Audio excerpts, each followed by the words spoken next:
Congratulations on the first. You're crushing it. No, no, no, no, no, no.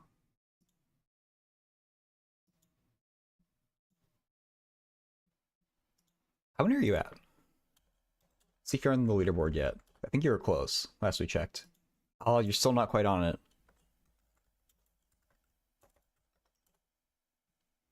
22? Oh, okay. You still have a little bit of ways to go. You're getting there, though.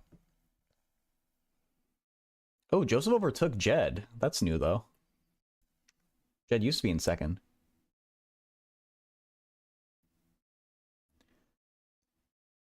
Yeah, especially if, with the rate that I've been streaming at, it's gonna take a while.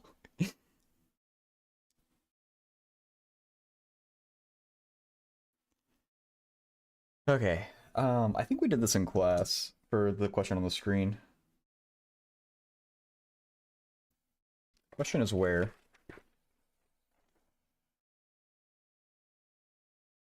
Uh...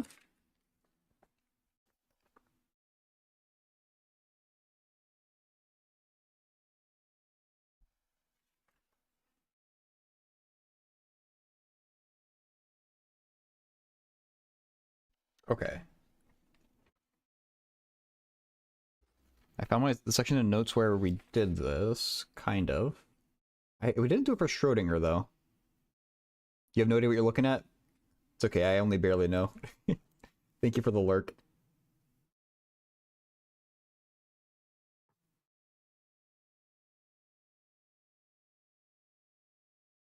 Ugh. Okay, so...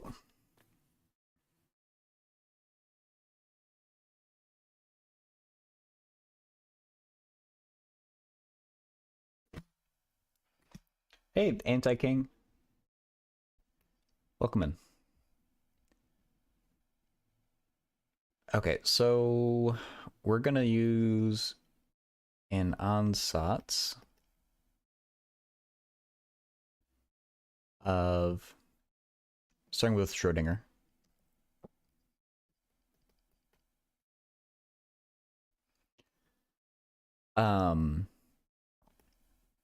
Some function of time times the eigenfunctions. Yeah, this is just separation of variables, but we already know what our function space look like. And so we're gonna plug this into this. So ut is h prime t sine k pi x sine l pi y. And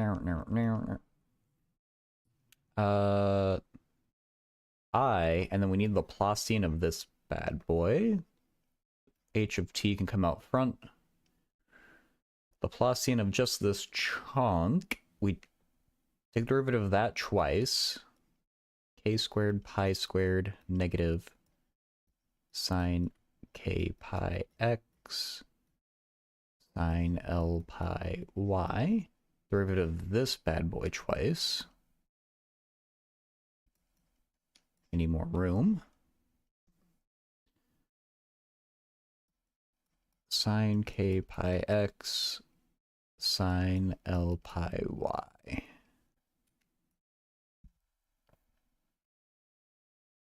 Olympiad polynomials? Yeah, Aaron, I'm sorry, I don't know. I never tried to study for that type of stuff.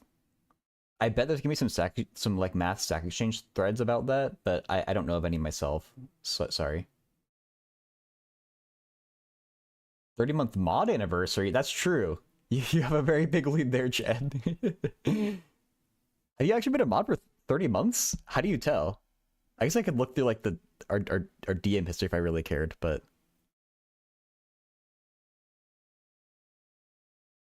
that's cool. 30 months is a long time. That's almost 3 years. Oh, that's cool.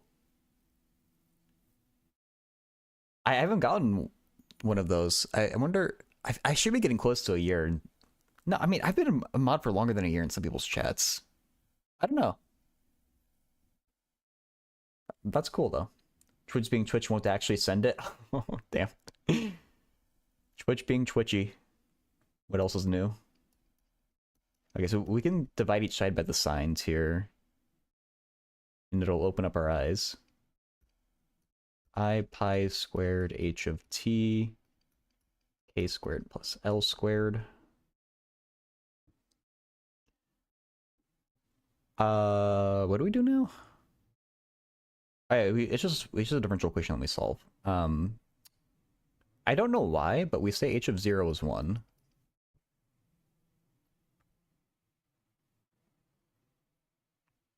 I think because if h of 0 is 0, you're gonna get the wrong answer. There should be a better reason for it than that, but if you have a differential equation like this and your initial condition is h of 0 is 0, you just get a trivial solution. So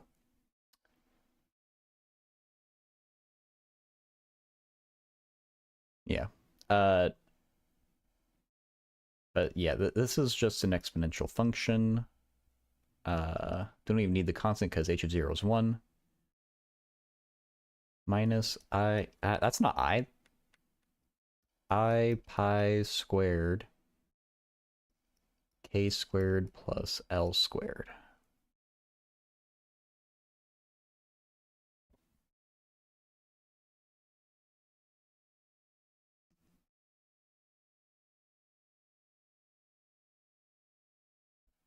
Okay, so that means our explicit solution formula, u of tx, is u multiplied with u.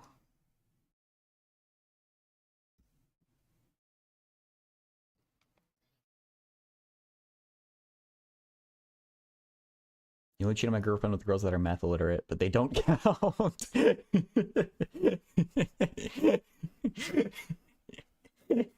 Yeah, that's a really good one.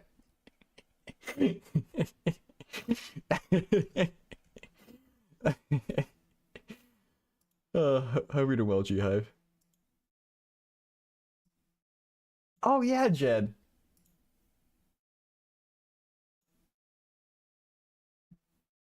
Twitch does do pop-ups now. That's cool.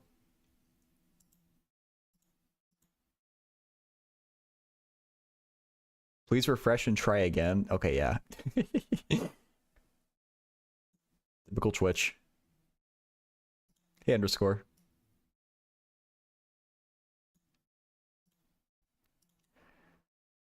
Okay, so I think that's Schrodinger for you.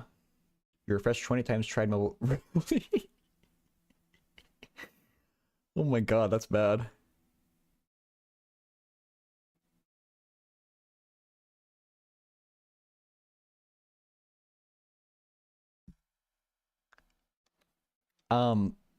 I assume we have the same eigenfunctions that we are going to use for this. Because an eigenfunction for the Laplacian is an eigenfunction for the Laplacian twice, surely, right? Try to normal mode, try to mod mode. That must be a new feature.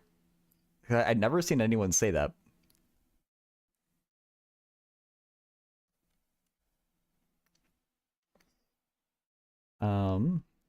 This is actually... Oh, this really annoys me. This one is du dt, this one is u sub t. Like, make up your mind. I guess because one is inline and one is on its own space, but like...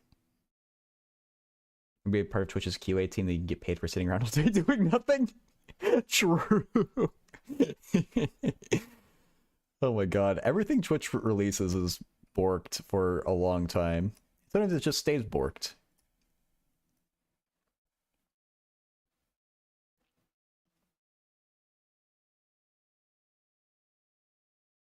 And like, to this day, they are so far behind on YouTube in terms of the technology for streaming. Twitch, the max bitrate is 8,000, which is not enough to have a 1080p stream properly. On YouTube, you can put your bitrate as high as you want, and they don't care. There's more borks than the Swedish Chef.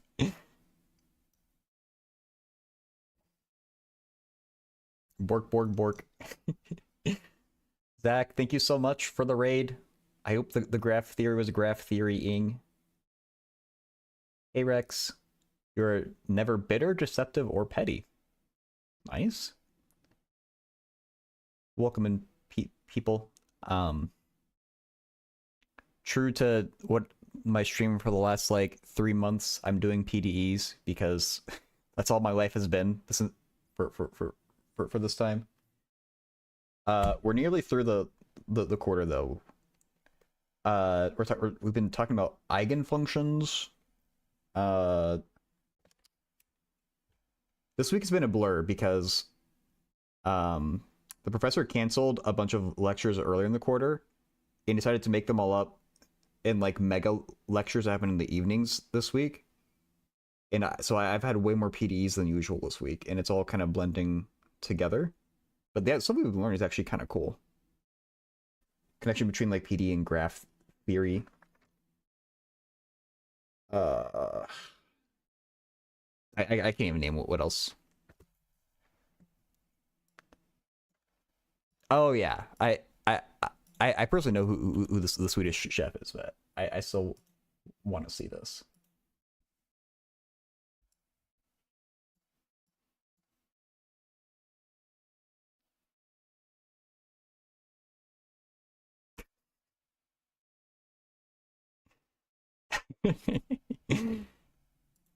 Let's see what this one is.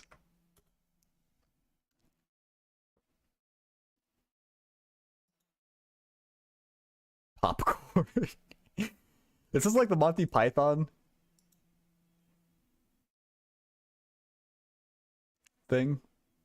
There's an official Muppets YouTube channel. I didn't know that.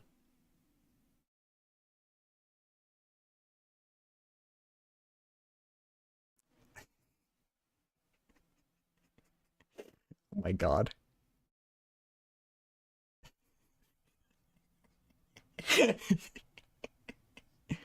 Oh, yes. Sorry.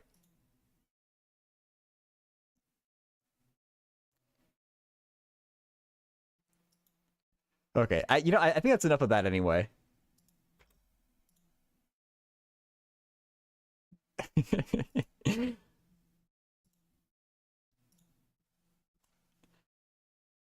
My distribution exams where exercise 3 was titled Equation to Schrodinger. We also did a bit when discovering the subject. Oh, for distributions. Yeah. I can see how that would be related.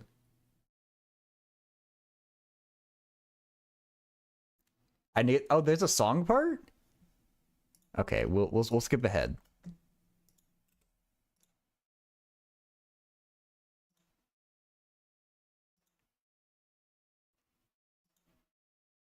Oh, oh wait. I'm sorry. I'm not. There we go.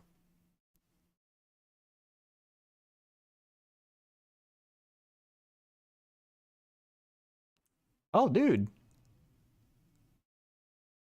Is actually this kind of goes hard.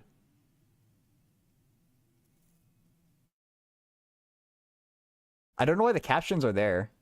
Oh, it's they're literally doing the Monty Python joke. That's what they're doing.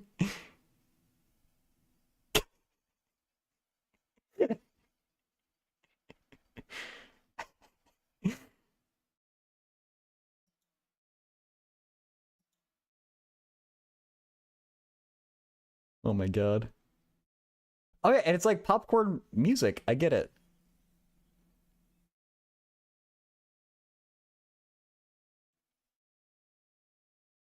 That's actually that's I kind of legitimately like that song.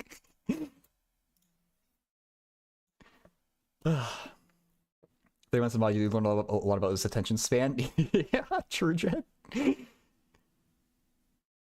Swedish Chef is the most famous fictional Swede created by Americans. Mario is the most famous fictional Italian created by the Japanese. Can't think of any other characters of the most famous fictional person from the country created by another country. Ooh, that's a good one, Night Gaspard. Yeah, can we think of any others? Hmm.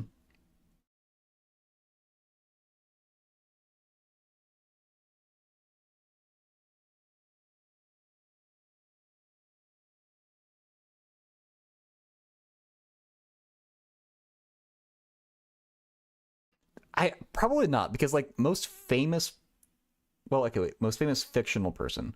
I think of like James Bond maybe for the UK. I don't know who created James Bond though. Maybe it was a British person. Oh, they were probably books before they were movies, right? I don't know. And also, is James Bond even the most? No, Harry Potter's the most famous fictional British character, I think. Is J.K. Rowling British? I couldn't even tell you. J.K. Rowling. She is, okay.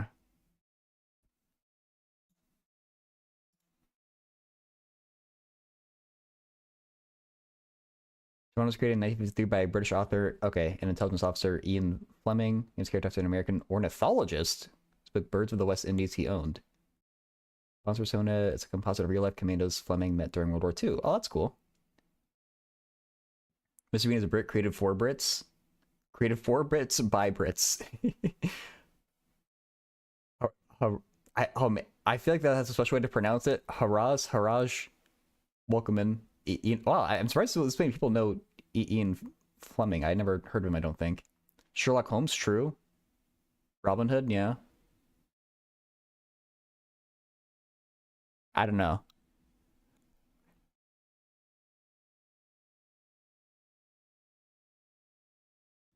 Should I think of other famous fictional characters from other places too? Dora the Explorer, true. Hamlet is most popular Dane. Ooh, yeah, Flofi. I couldn't even told. I didn't know that Hamlet was Danish. Also wrote Chitty Chitty Bang Bang. That's so random. Is there a more famous fictional Danish person? I don't think there's a lot of fictional Danes that get created in general. So Hamlet's probably a good one. Like, oh, okay. Good to know. Harass.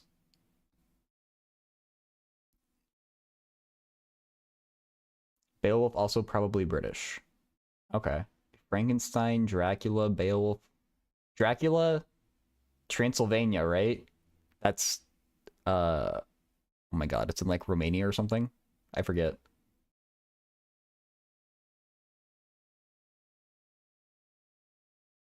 I don't know. Okay. Wait, are you saying that Dracula's British?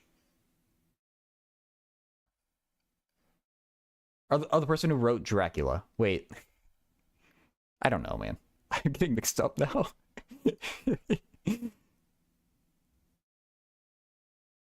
Okay. This is still an interesting like question to think about. Paddle from Life of Pi was created by a Frenchman. Okay. In this question for PDEs, we're using the eigenfunctions to make educated guesses for solutions to PDEs. And I just did it for the Schrodinger equation. This is just separation of variables, but made simpler, really. We're going to do it for this equation. I bet it's called like super diffusion or something like that because of the Laplacian squared term. But I'm just going to guess the same ansatz and hope that it works.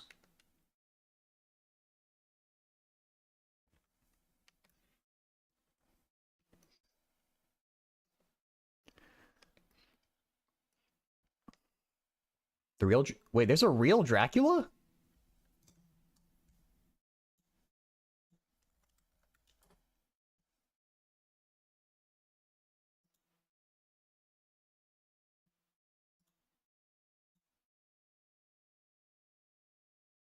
Vlad the Impaler. Oh, okay.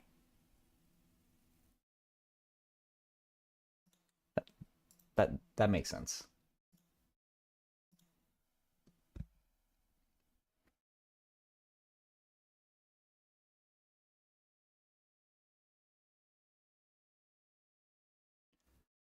Okay. So we get h prime of t for derivative in time.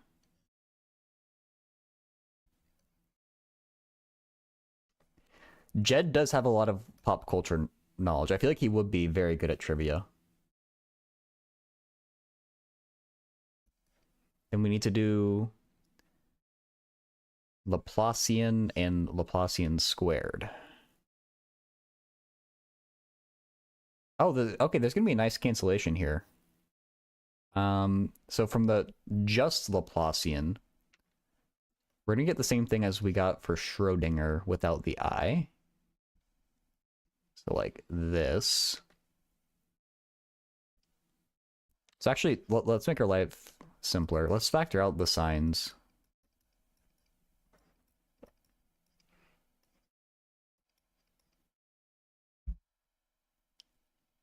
Peppa Pig, Wallace and Gromit, Shaun the Sheep, Danger Mouse, Thomas the Tank Engine, true. Dennis the Menace, all originated in Britain. Okay, who's the most famous American fictional character? Not now that I think about it. That's to Natch, your more well-known brother.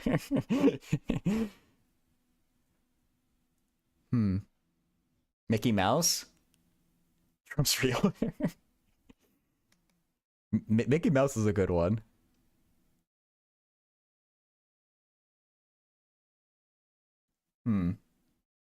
Superman? Fictional? Yeah. Oh, I get it. Okay, fictional. I'm thinking of like the main character in Titanic, maybe Jack. Or no, yeah. I don't know how like I know it was really successful in America though. I don't know if it was popular overseas. Not even close. I'm just throwing stuff out. Homer Simpson, Snoopy, Bugs Bunny, Curious George. I do love Curious George. Indiana Jones, Luke Skywalker. Maybe. I mean, is he? Well, is Luke Skywalker American? He's from a place far, far away.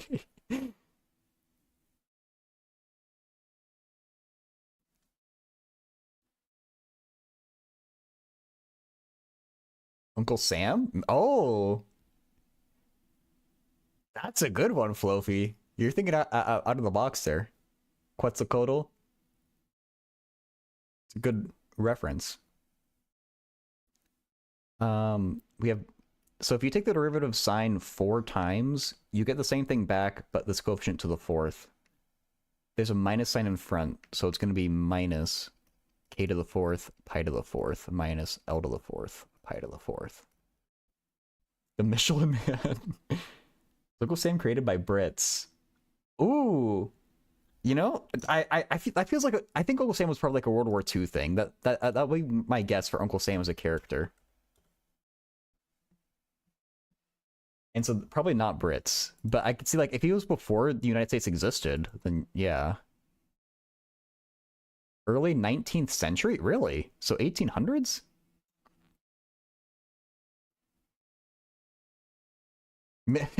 He actually has a first name, Mr. Clean?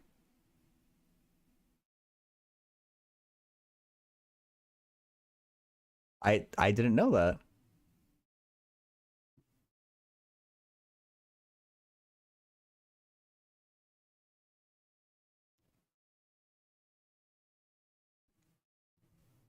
During the War of 1812. Huh. Samuel Wilson. Oh wait. Oh, named after Samuel Wilson, created by James Montgomery Flagg.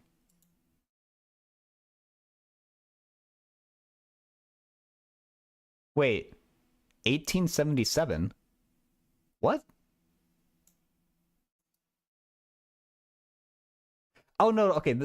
James Montgomery Flagg popularized him, but didn't create him. The true origin is obscure. So there's still a chance.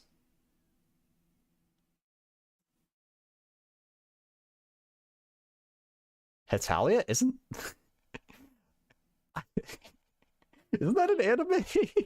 I vaguely remember my cousin who likes anime showed me like one episode of an anime called Hetalia. Oh yeah, okay.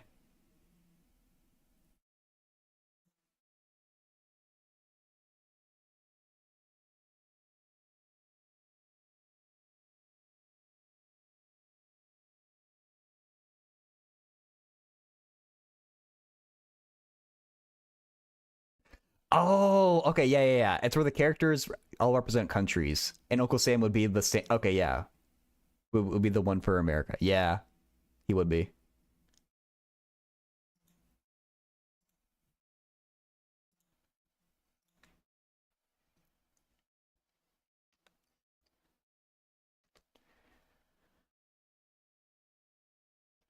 Okay, so we cancel out the signs like last time.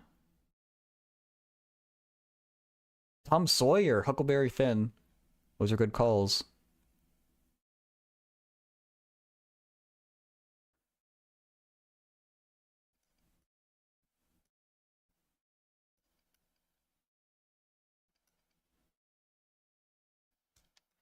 Um, can I make that? I mean, I could factor. No, I can't. I could factor out a pi squared, but what's the point? This feels like something that should factor. It probably doesn't, but morally it should. Okay, I'm just gonna leave it as it is, I think. And I don't feel like rewriting it even, so I'm gonna put dot dot dot.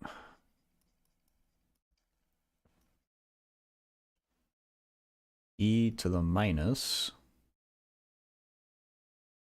This is gonna be okay. You know what? You know you're doing some serious stuff when your exponents are too big to write e to the whatever small. You have to do the exp function like this because you have too much to write in the exponent. Oh my god.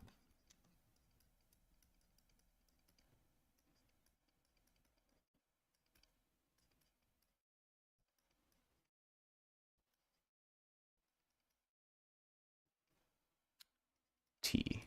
Oop. There we go. Years are at least 200 years old. Dot dot dot. What is this? Mamma Mia? I, I don't actually know how Mamma Mia relates to that. I was dragged to see the movie when I was a kid. The American standard is very one dimension. What does Uncle Sam do other than recruit? I, that's true. Uncle Sam needs to join the Marvel Cinematic Universe, I think. I guess that's basically Captain America, though. Yeah, no, he definitely needs some superpowers or something, though. And a tragic backstory, too.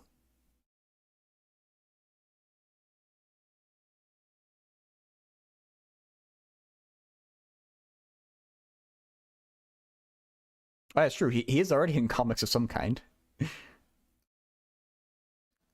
Okay, I think I've now done the upper part of this question. So what's up with the lower part of this question?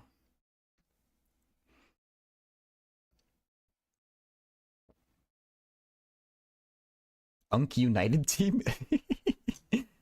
First 15 seconds. You do know my attention span well, Jed.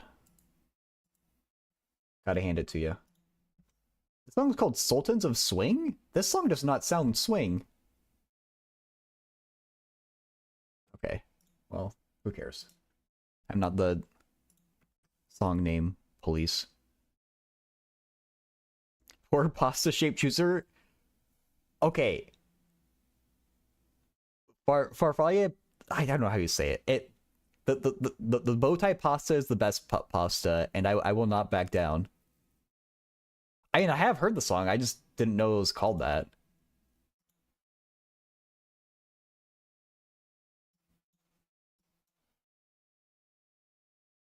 This is so quiet.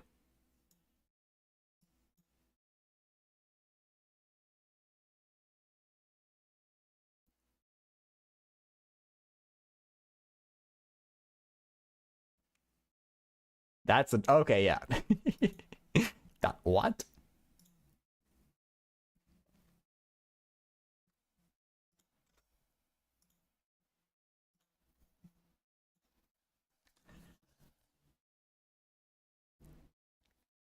Uncle Phil, Uncle Sam, Uncle Fester, Ultimate Dad Rock. Bowtie pasta is mid. Spaghetti rocks my world. I mean, spaghetti's good too. Every Italian person hates you for saying that. The Italians love me. I don't know what you're talking about.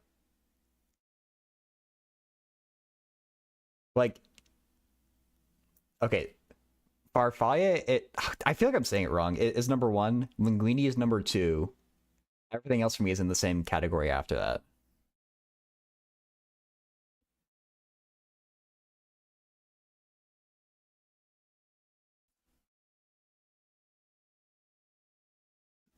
Really? I thought it. Farfalle, Farfall. I don't know. Dressing up macaroni people for formal events.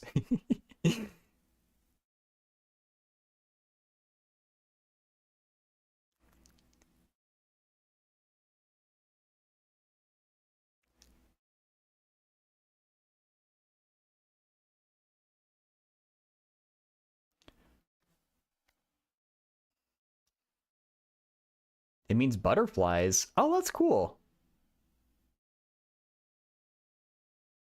I didn't know that. Oh yeah, I guess. Right. If you have something you want to ask, please do. The thing I'm doing right now is just kind of filler until someone asks a question.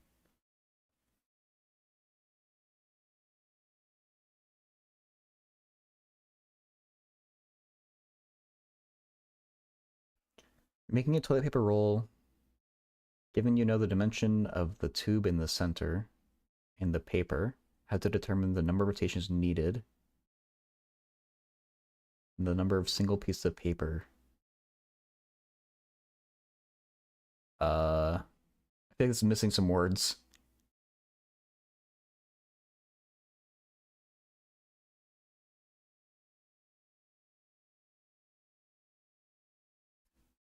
I think I sort of get the idea. So I think a roll of toilet paper, you take a normal rectangle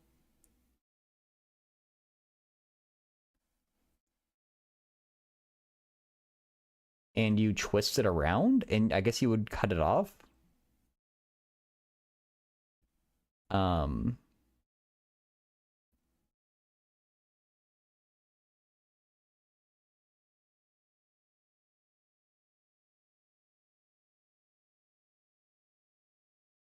because like you have the lines that go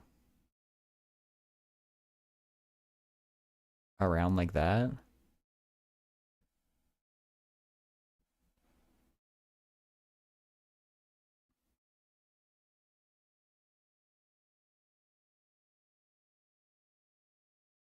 Configure machine for rotations. You need to let the marking department know how many single pieces are in each roll.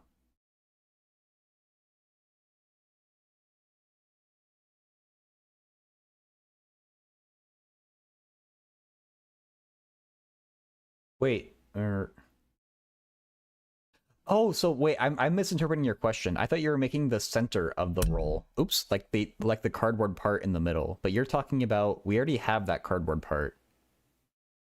Yeah. Okay.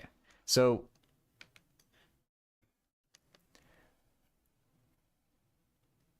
the question is more we're given this inner tube and we have to figure out how many rotations and how many sheets of paper are needed so that like the actual roll reaches a certain size. I should draw this in reverse.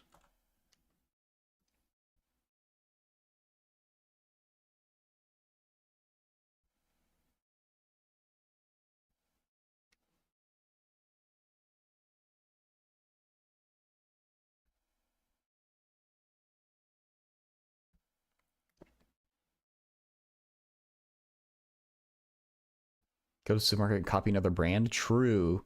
I mean, that's unironically a lot of questions like this are answered just looking at someone else who's done it and copying them. Okay, so let's say the inner radius is small r, and the larger radius is big R.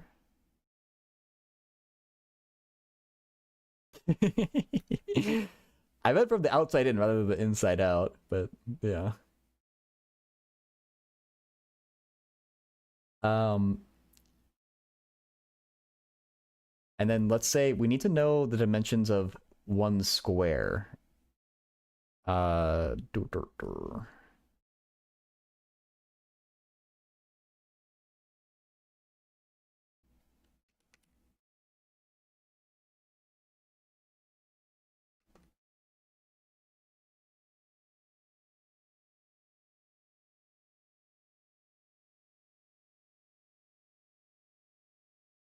It's going to exaggerate the thickness for the sake of the drawing.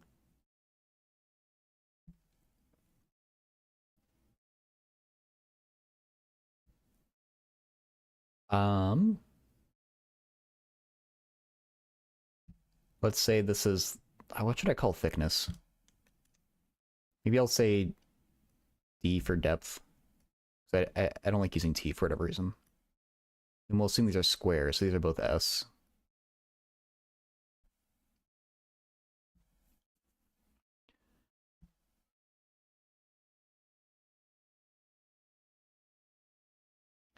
Okay, so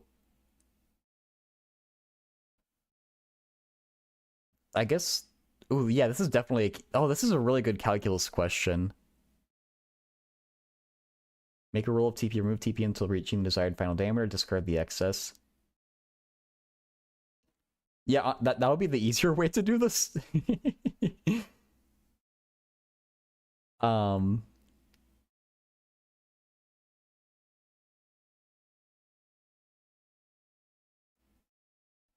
so yeah, there's kind of like each successive roll of paper covers a smaller and smaller angle from the middle. Like the first roll will cover some, that's too dark.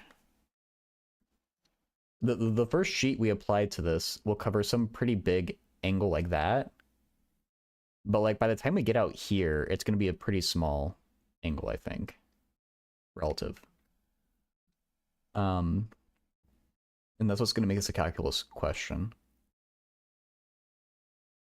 But let's we need to start by figuring out how this works in the simpler case. Like what does the first sheet we put on do?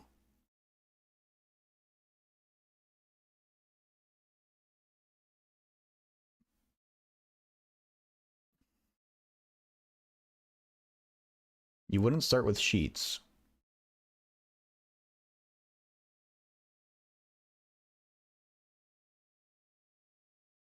Oh, that's a good thought too, Jed.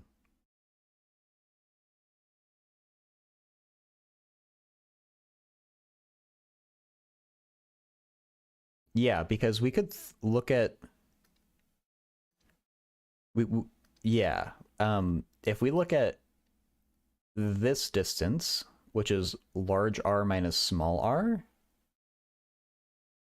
we know how many sheets of toilet paper are in this like slice because we know the thickness D.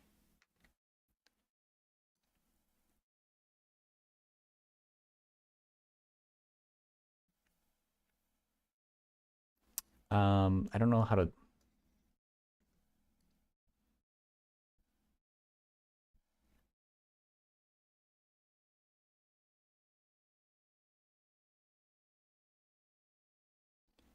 So this is total distance divided by D. So R minus R over D.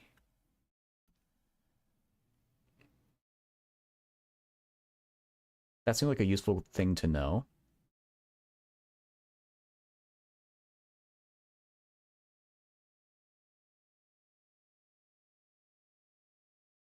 So that's how many cylinders we have.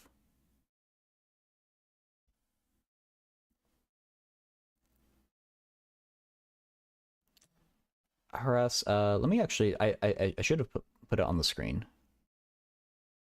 That's a good song.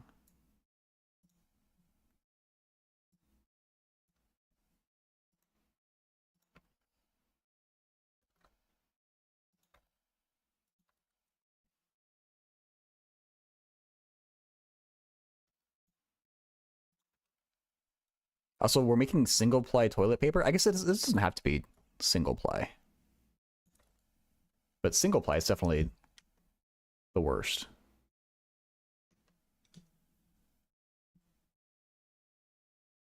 Yeah, that's what I realized, Jed.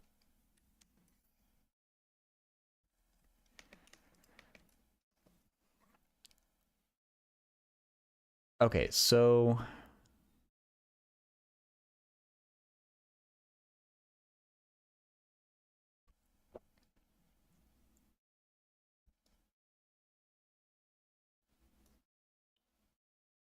many cylinders to fill. Okay, and so each we should be able to get a function out of this. And that's what Jet is getting at. First cylinder has a radius of either r or r plus d. Yeah. The volume of a hollow cylinder with thickness like this, I think it's what you would want it to be. It's like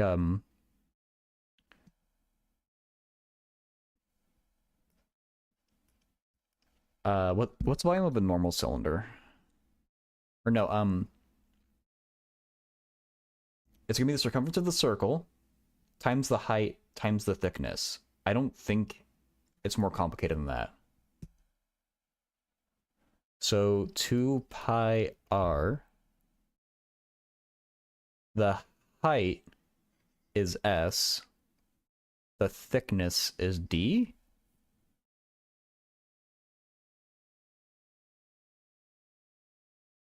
I want to say that's true. And you could actually show this with integration.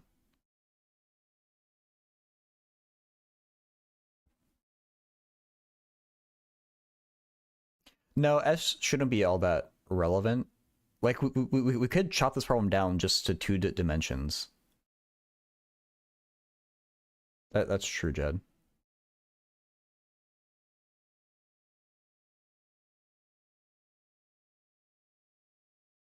Yeah, that's worth doing.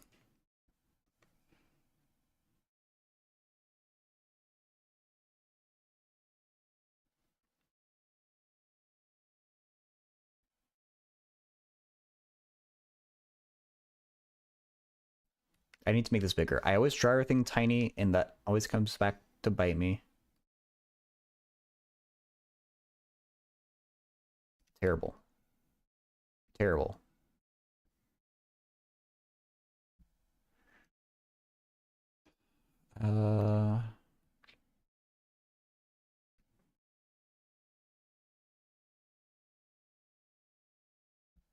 Say that you remember when dancing in September.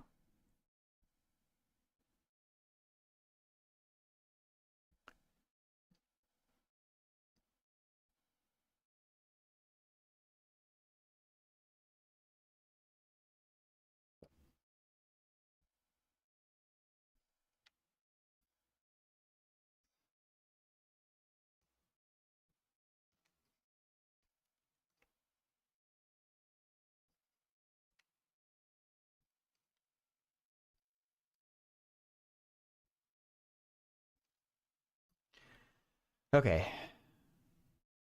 What if we divide the area of the disk by the area of the slice edge? I did that with the radius, and I think we've got a helpful quantity. I don't know if doing the area with that. I think it will get us the same quantity. Polar coordinates might be needed here.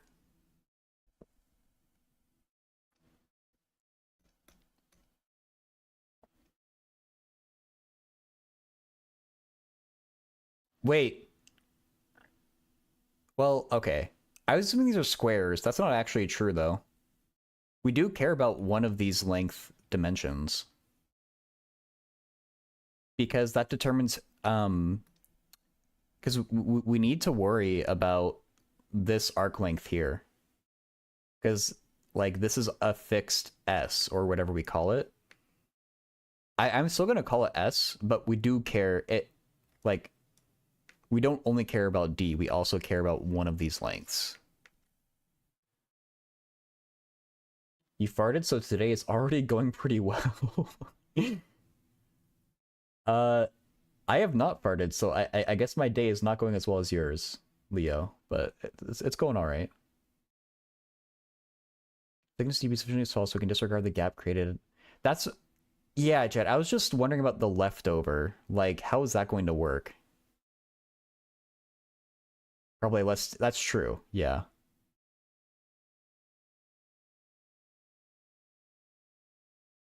Um. Consider the roll of TP as a spiral. Okay, true. Yeah, it's probably a better way of doing it. And it's approximately a spiral, right?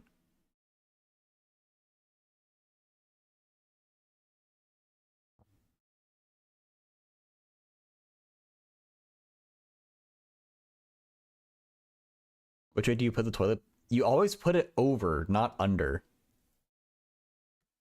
I'm sorry, that's and that's just obvious, I think.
I think we need to make a function like this, and like we need to have this a parameter that we're going to calibrate. Oh, I mean, we can do it that much if you want, Jed. I don't know if that's going to be all that helpful, but um,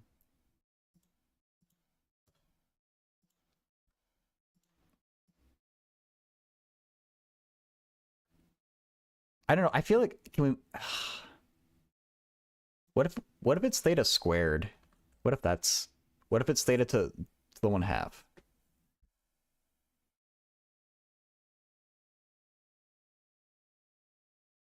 Hmm. Trying to hypnotize my.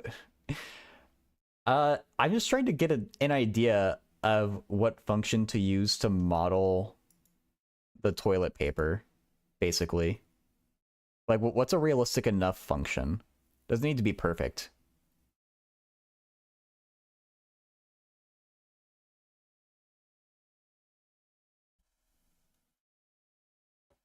The compression doesn't change. That's fair. Yeah, Leo, basically. We do, yeah, yeah. That, that'll be in the problem. That'll be like one of the I mean uh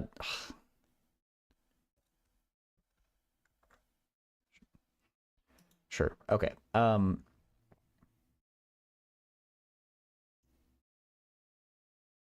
Yeah, so like we're gonna start r less like let's say 1 is less than r is less than 20. Like we can do some well actually we don't need the upper. Like we're gonna cut off the small parts.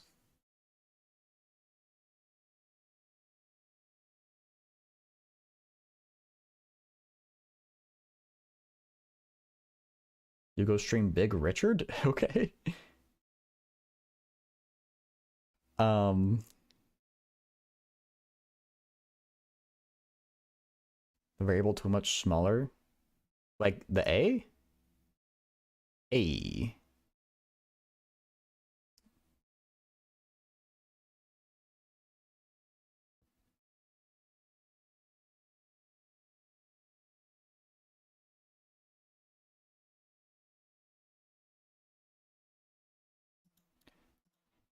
What is arc length and polar coordinates? Because that's going to be the thing we're going to integrate here. I'm trying to bring up pause on my notes. It's not working. Ugh. Arc length, polar coordinates. Come on, Paul, please work. I need you, Paul. Fine, we'll do not, Paul. This is what we're going to need at some point.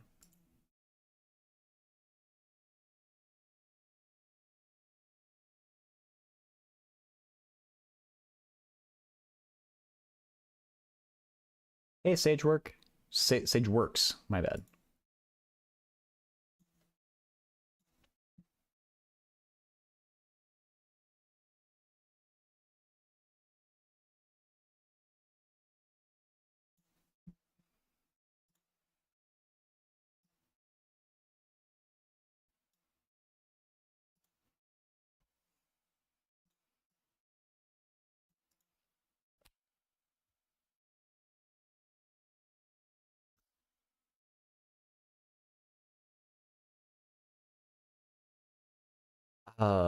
The area of the sheet edge is S times D. Yeah. Because the thing we care about, you're right, is like this face here. Or the other one, but who cares? If you went to some Filipino restaurant to eat, celebrated family, friends, bachelors. Ooh, that sounds amazing, Sage. Enjoy. Filipino food is great. See ya, Leo.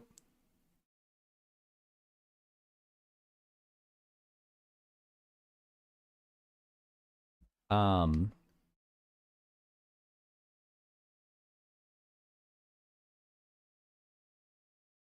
so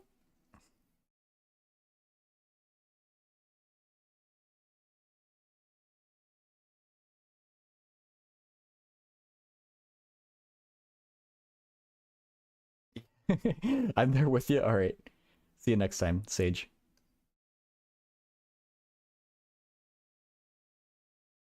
Um,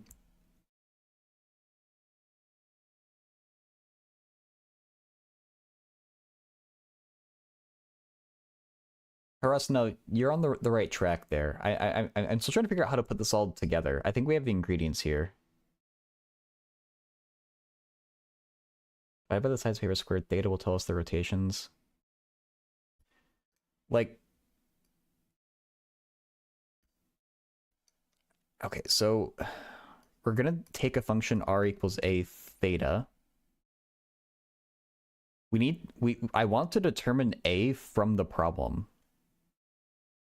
I think it's gonna be determined by the constraints on r. A is related to D. Okay.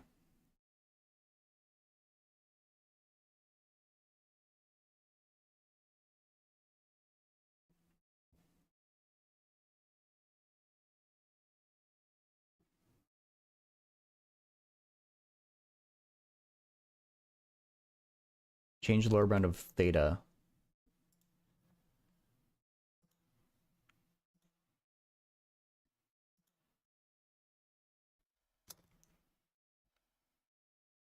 Sure. Oh, duh. A constraint on R is a constraint on theta because they're... Okay, yeah. Oh, thank you, Jed. Because it's a linear relationship. So, okay. Um, well, this R is different from this R. I need better naming conventions. R1. Why not? R1. This is terrible, but R1 is less than or equal to R is less than or equal to big R. So equivalently, we can say AR1 is less than or equal to theta is less than... Wait. If it's R1, you divide by A.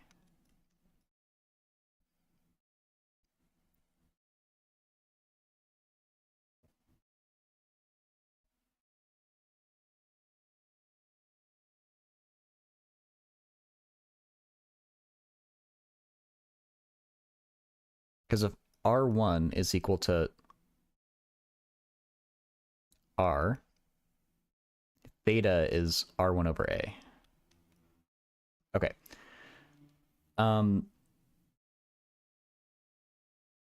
So this is our A and B for the limits of the integration.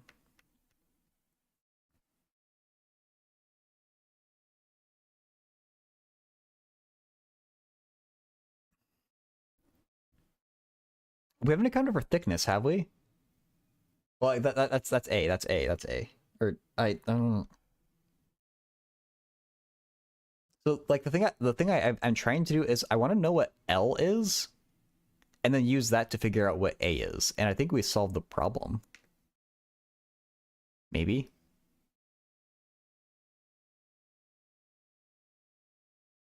Royce, we figure out L as a function of something.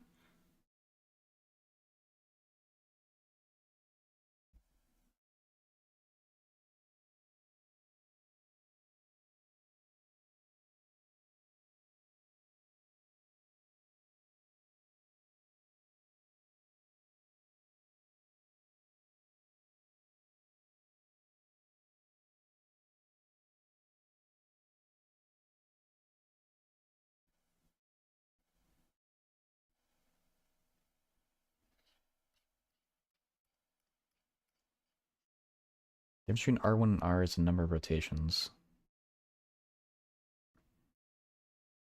Uh,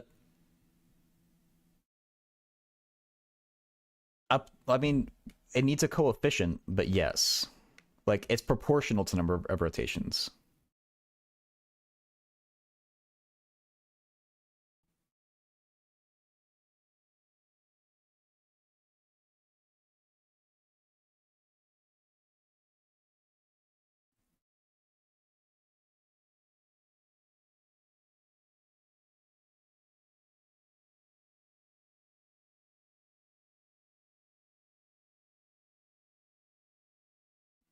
L, I want to say, like, L is equal to... It should, I feel like it should be equal to, like, D times S times theta or something like that. I don't know, though.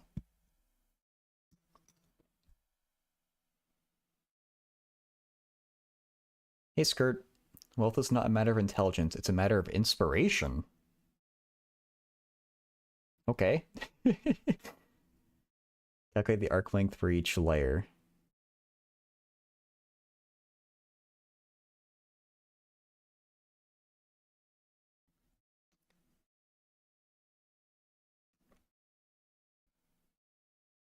And then sum it.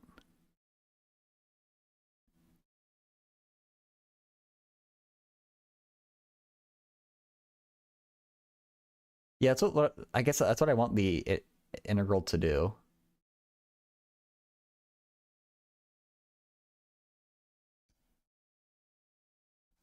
I'm getting stuck on this part, and it's kind of annoying. So I think I just need like one realization, and I'm not coming up with it. So yeah, I mean the integral captures are changing with each layer. That's like why I want to use integrals.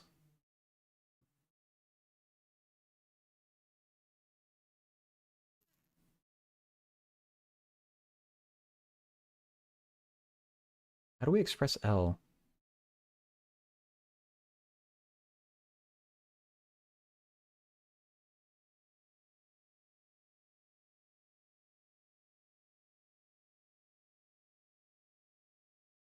Can I say L is equal to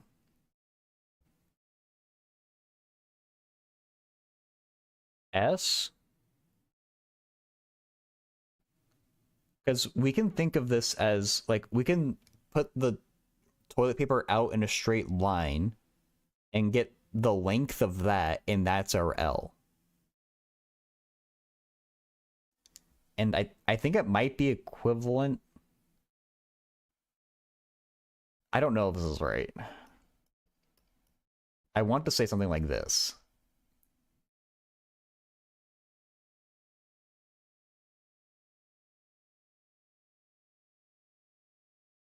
What is L for 1 revolution?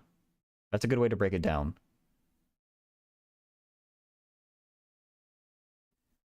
What is L for 1 revolution?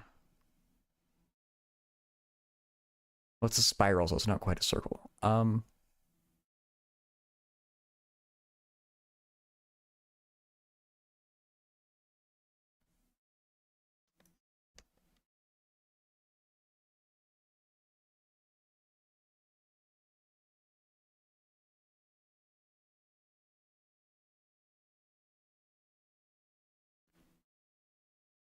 Wait, I don't think we're making A that small, though.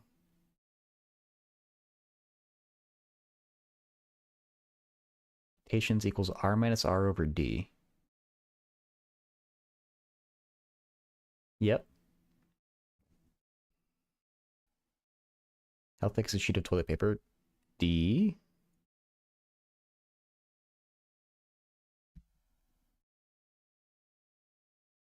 This is what Haras is pointing towards.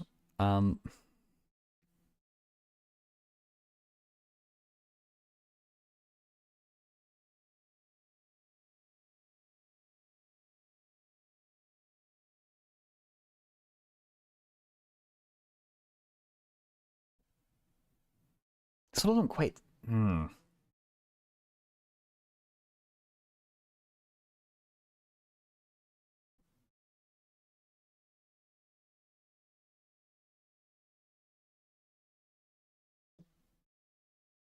So, to me, A is just a generic number that we need to find. Can we say it's equal to D? Because that would be great. Like, I was not assuming that A is a particular... that has any meaning in this problem yet. I wanted to figure out what that meaning is.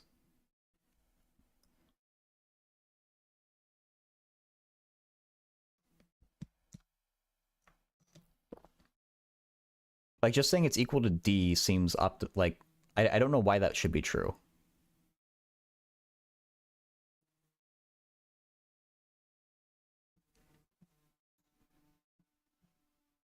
Okay, so it's certainly going to depend on D, but why should A equal D?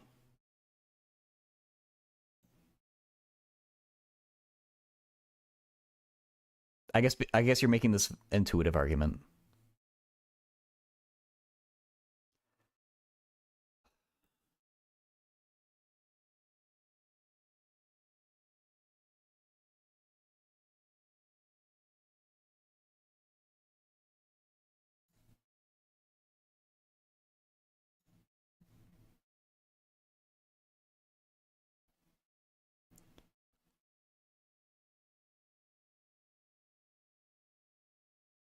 So wait, what's the actual question again? Like, what are we trying to find here?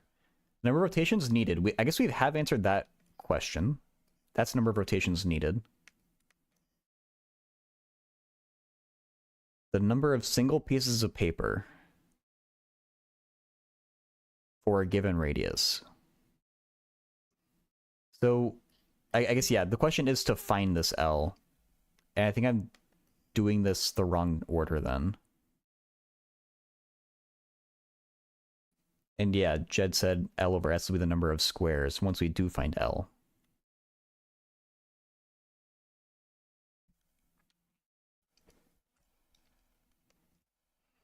Okay, well, if I just say that, if I just let A equals D, what do we get?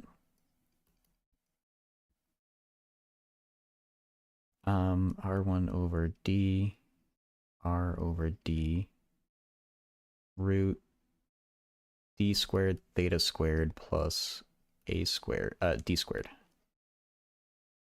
D theta. We get a D squared, just a D in front. Is this, an arc sign or something?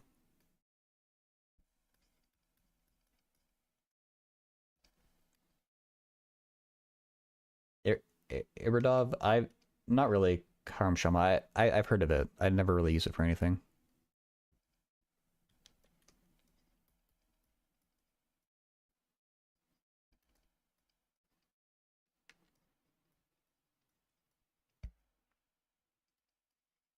It's gonna drop the bounds of integration for now. I'm an applied math master's student.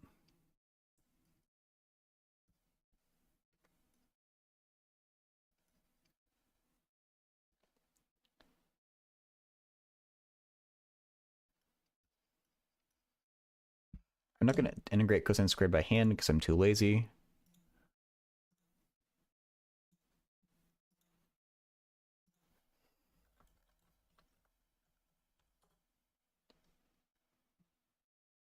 A half x plus sine x cosine.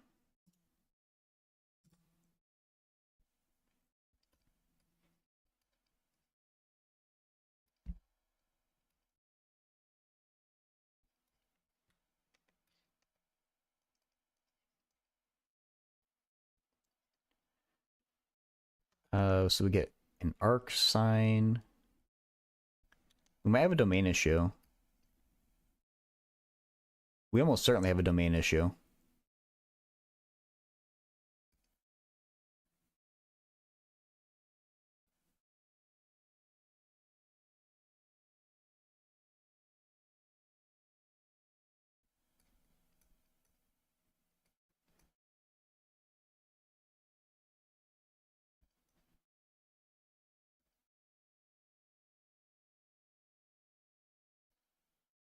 Arcsine is only defined normally between what 0 and 1, maybe minus 1 and 1. Uh, there's no reason these numbers should be within that domain. That's so annoying.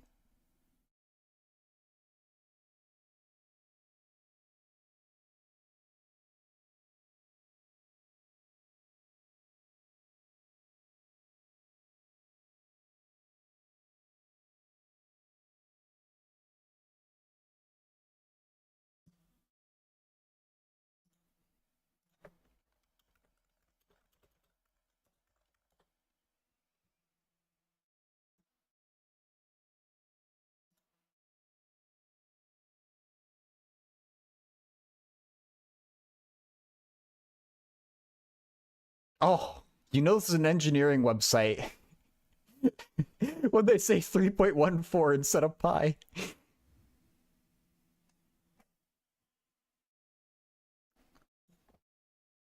I think this is just the answer to the question, though.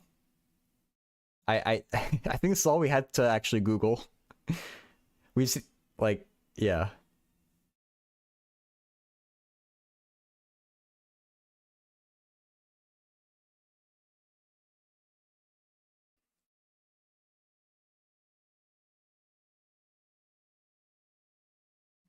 Um, how many? I guess we were doing it generically, but yeah, I think that's the answer there. Let's see what this website says, though. It's just generic. Archimedean spiral.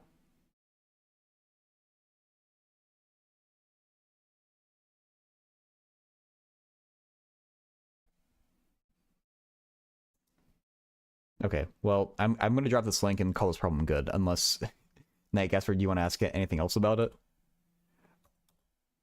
I think if I set up the integral differently or I was doing something better, I would arrive at this formula too, or something like it.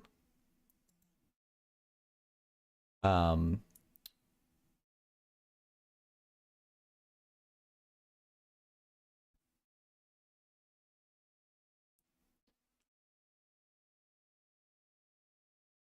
sorry.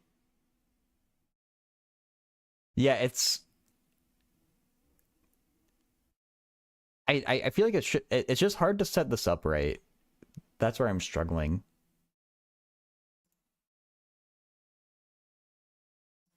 Um, and yeah, I really don't know how to fix this domain issue with arcsine. It's kind of annoying that it happens.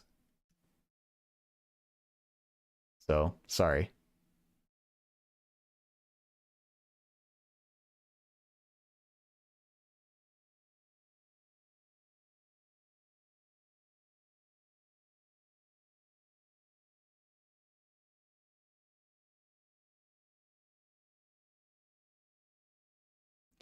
I guess you could split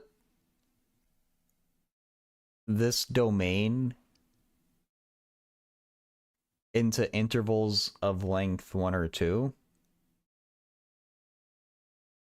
and you would probably be doing valid math. You could just define arcsine individually for each of those intervals. That's the only thing I can think that would salvage this.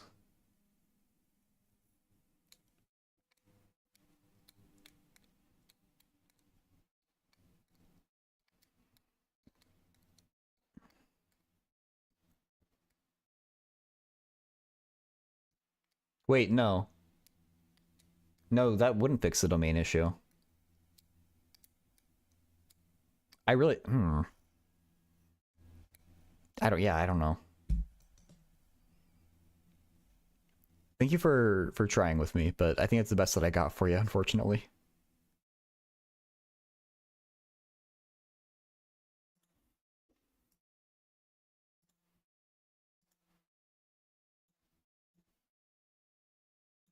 Okay, I might go back to PDEs then.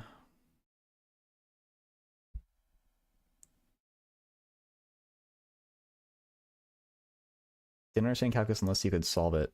That is mean. Like...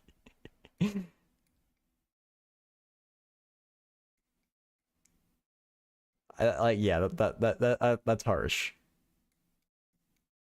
I wouldn't call that an easy problem. Yeah, you can try me, Karamsha. Or Karamshama. Depends on the problem whether I can do it.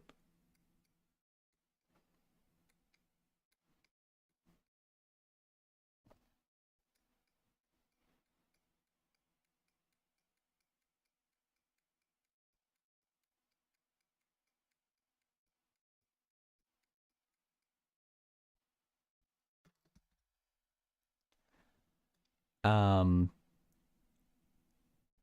I'm looking at this part of the problem. I don't know what you do with non-Dirichlet boundary conditions. We never really talked about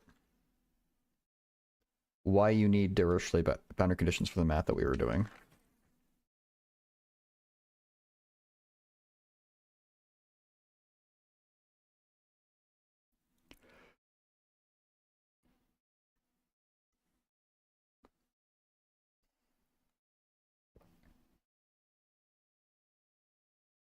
Or I guess this is initial condition. The boundary conditions are the same.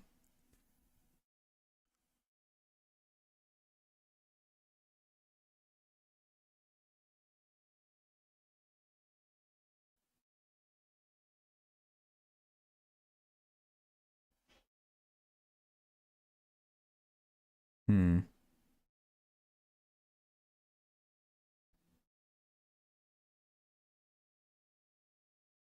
Expanding the solution into the eigenfunctions.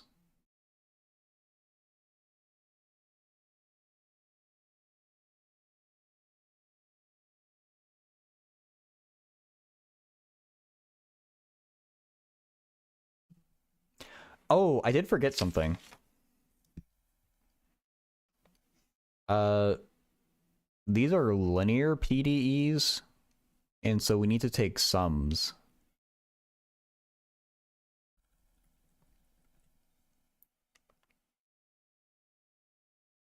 Of these.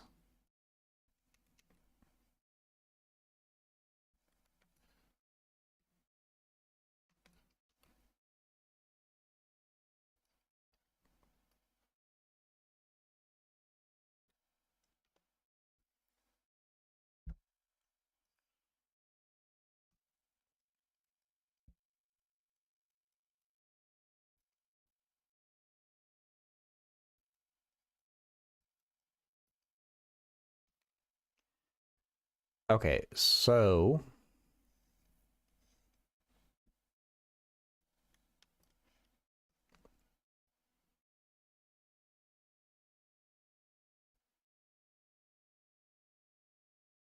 what is u of 0x in our solution formula? I guess that's the first thing to ask.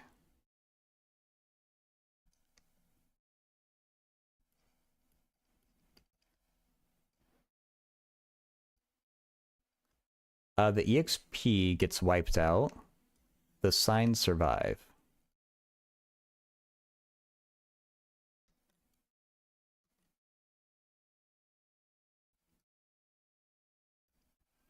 And we're going to set this thing equal to...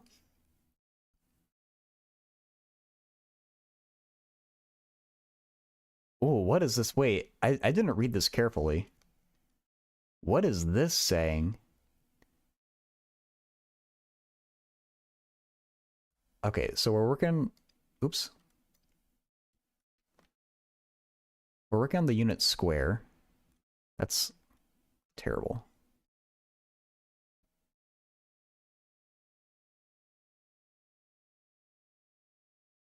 And if I choose a random point here,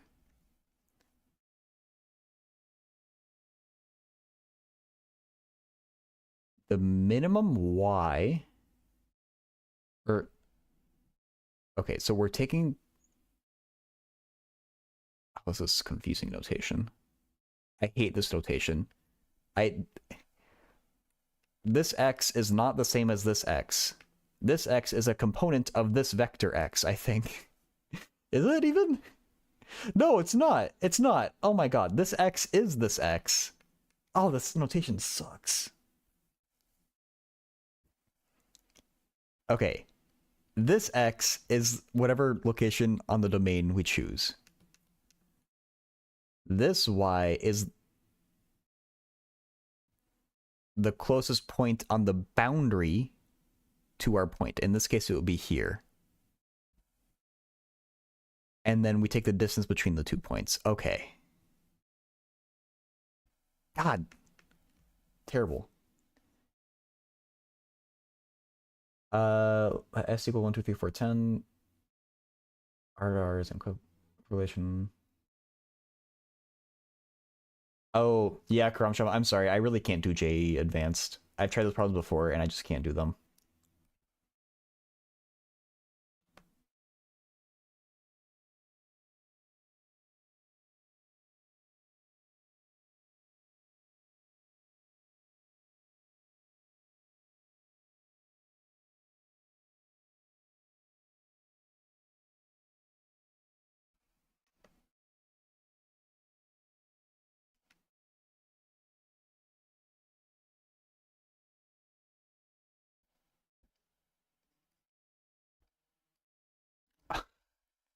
Okay.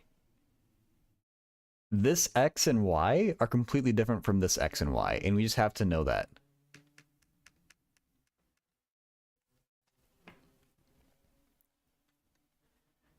Terrible notation.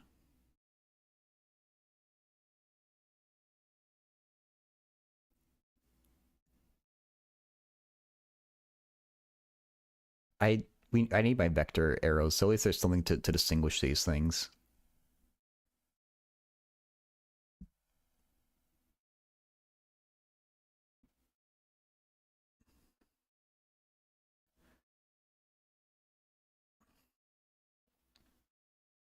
What are we... We're trying to find...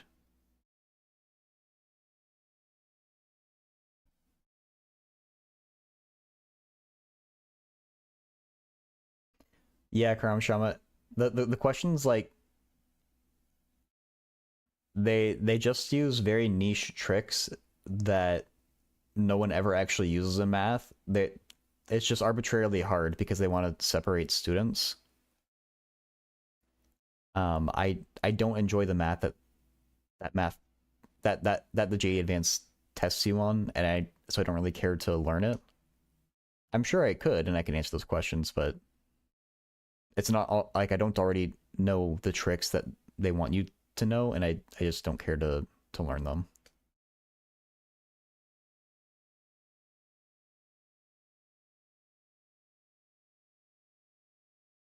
Expand the solution into eigenfunctions.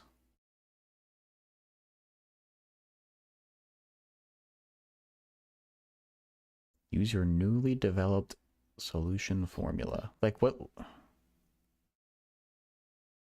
I don't really know what unknown I'm solving for. Am I missing something?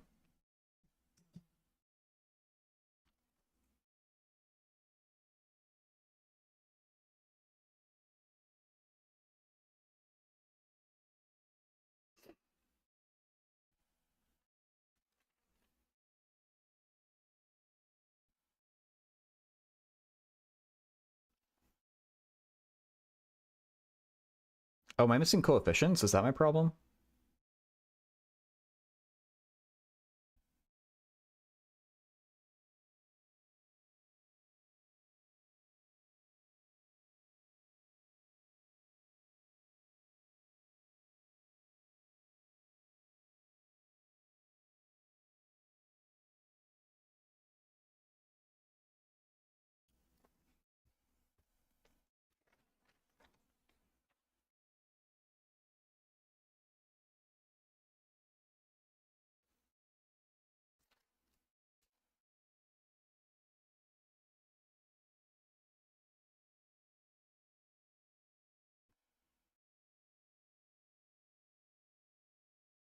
Um, sorry, I'm looking at my notes right now.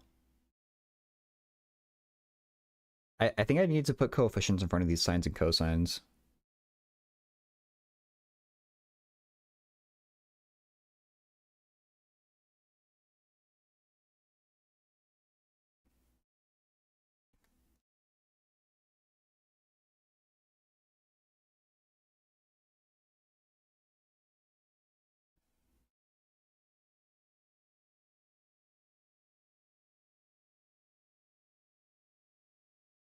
Yeah. I wonder if he wants us to actually get the coefficients. Well, you need an initial condition for the coefficients. So what am I saying?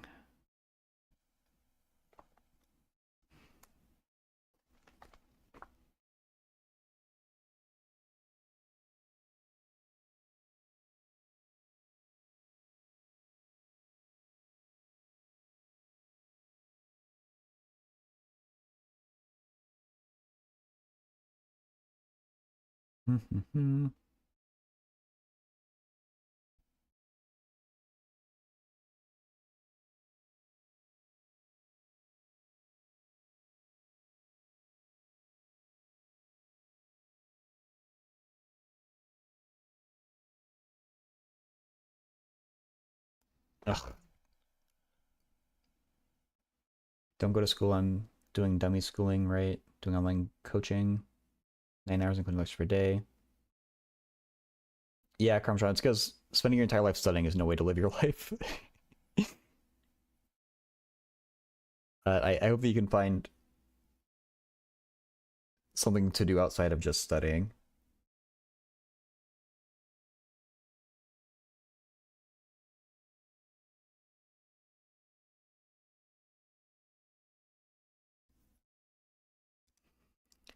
Okay. Tomb scrolling. Don't do that. Okay, I'm gonna move on from number one for now because I'm actually wait. We could go to the textbook.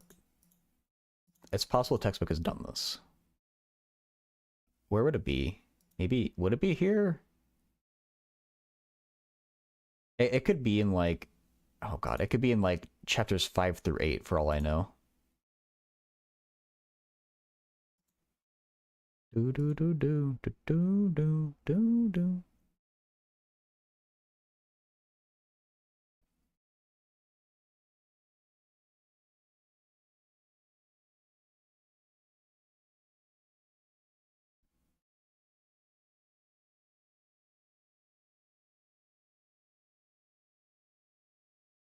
Hmm.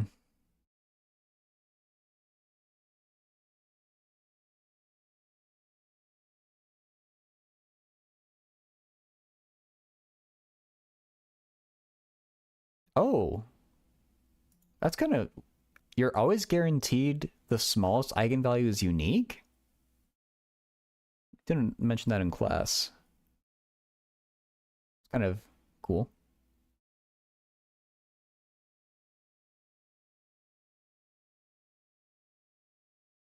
Apollo Go. You hear geometric distributions. What's the most wired that comes to mind? When I hear geometric distribution, I think of like probability.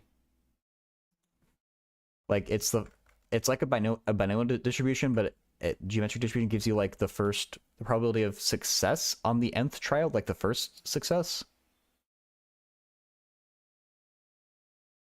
Yeah. So that's what comes to my mind when you say geometric distributions. I bet the term geometric distribution could have another meaning, but applications of this? Oh yeah. Um,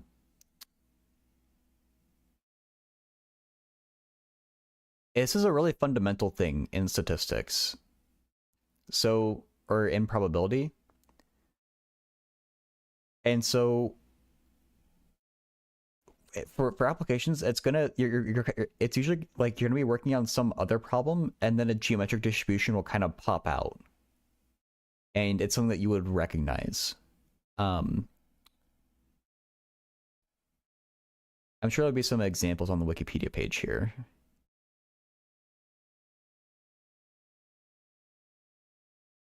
So this is like statistical mechanics,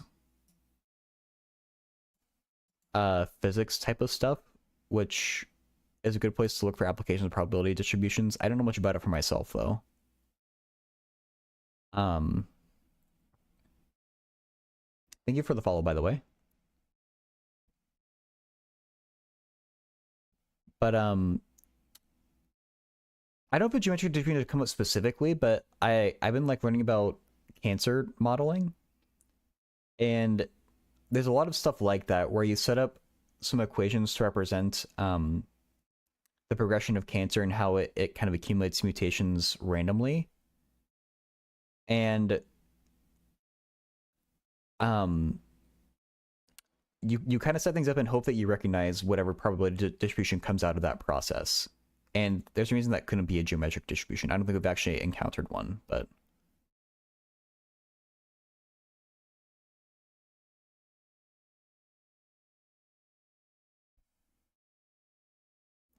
oh, I didn't know that about hypergeometric distributions. Queuing theory, stochastic processes, Ewell-Furry process? What is a Ewell-Furry process? I'm going to Google this, but I'm going to hide my screen because I don't want something messed up to come up. Okay. Oh, it's a birth death process. I didn't know it had that name. But yeah, a birth death process is the exact thing I was talking about with cancer modeling. Because cells you can model the birth and death of cells. Hypergeometric distribution.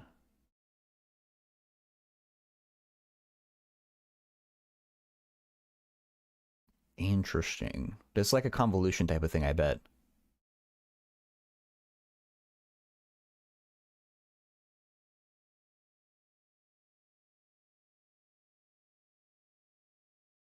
God, I'm just these formulas are a little out of hand.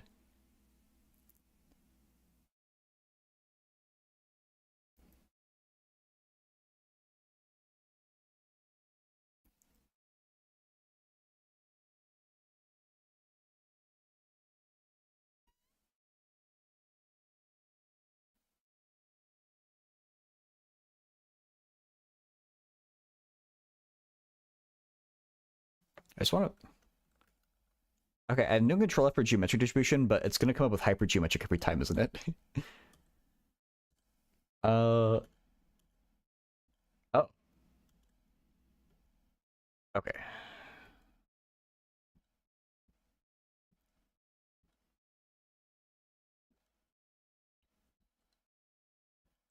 Maybe I should be looking at the geometric distribution, and then search for hypergeometric.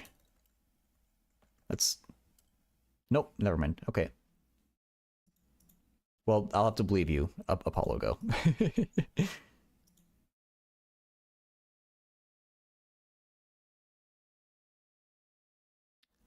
Okay, what am I looking for again? Eigenfunctions stuff.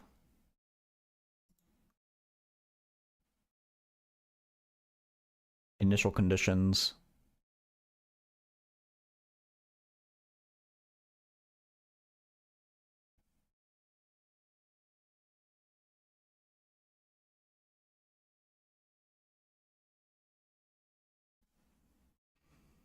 Hmm. I kind of just want to move on to number 2 and give this problem a break.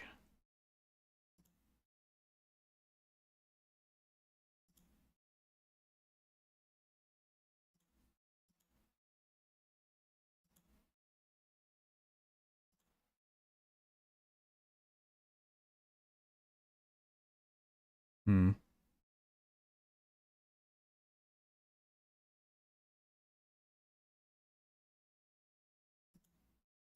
Yeah, let's see what number 2 says at least.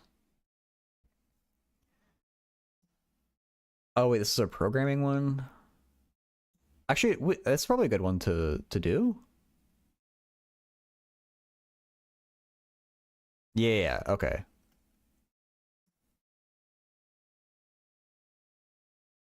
So there's actually kind of a cool connection with number theory. Um,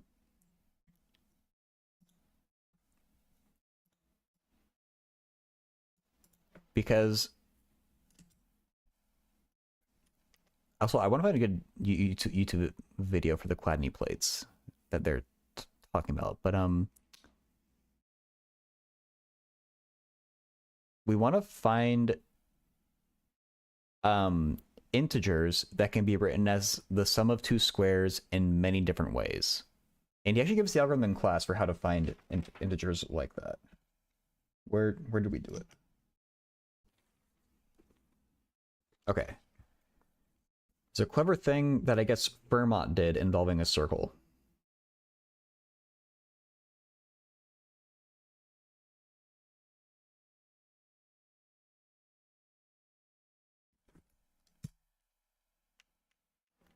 So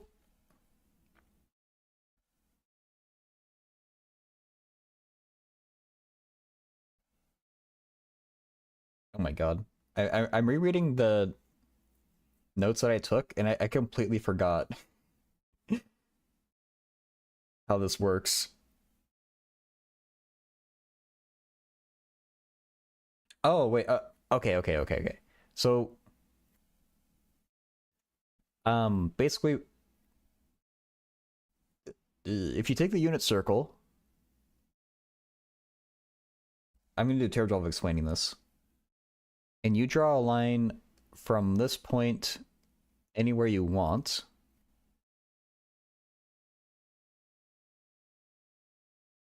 Uh, this point over here is -1, 0.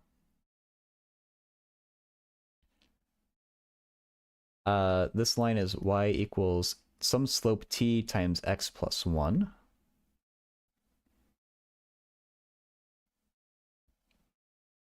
And so you can say for any t, I think this point up here is 1 minus t squared over 1 plus t squared 2t over 1 plus t squared. And what we can do is choose rational t for like a few different times and then get a common denominator. Can we automate this? I really don't want to do this by hand.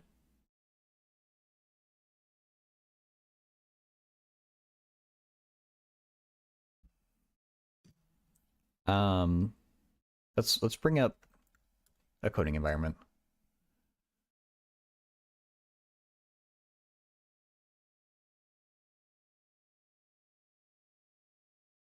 One minute. Oh, and actually, I said I wanted to find a good YouTube video for the Chladni plates. Because it actually is kind of cool.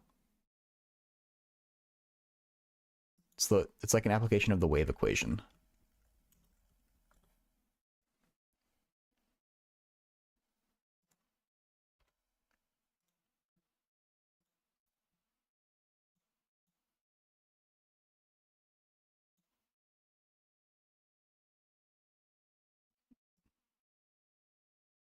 Oh, is he making music with the Chladni plate as like a visualizer?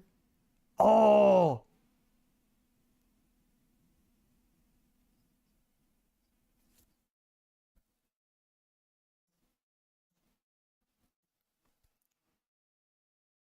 can I buy one of these?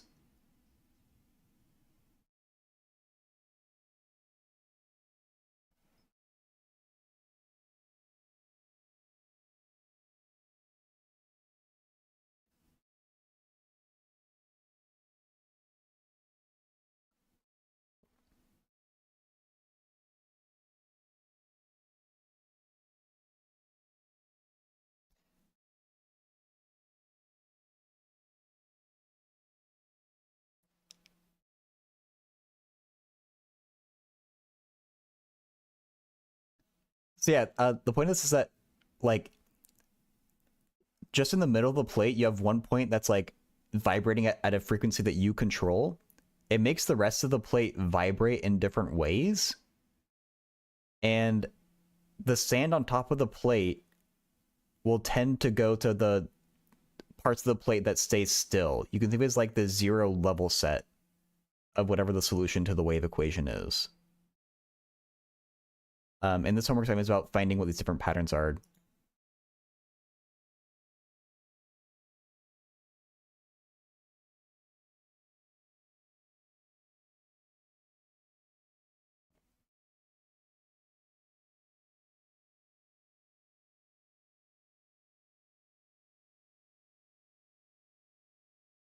Ah, that's really cool. Now, if I just Google Chladni plate, does someone sell this? Because I think this would be so much fun to like,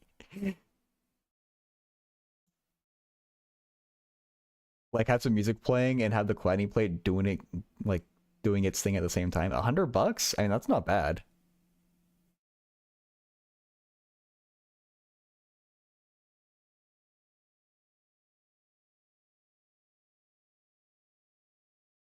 Yeah, those are called nodal lines where there's no motion.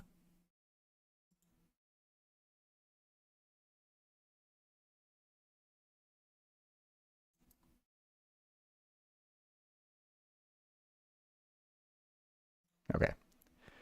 Um.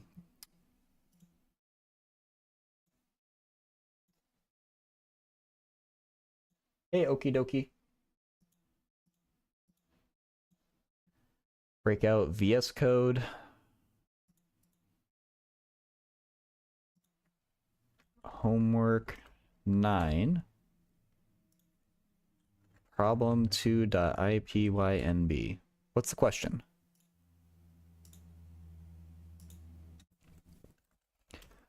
Import numpy as np, import matplotlib.pyplot as plt. Okay, first step.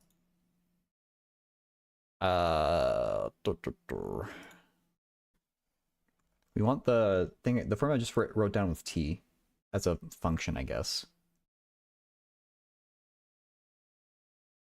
Def, I guess, point on circle. Return np.array.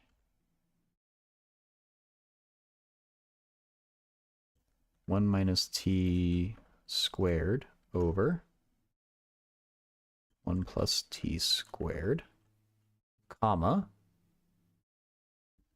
2 times t over 1 plus t squared. This is going to be a decimal, though.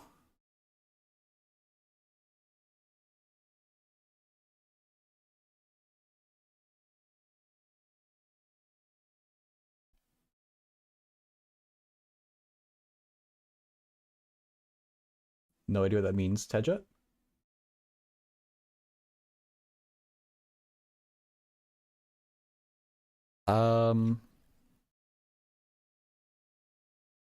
What? So they have the same denominator. So I could actually make this instead of. Oop.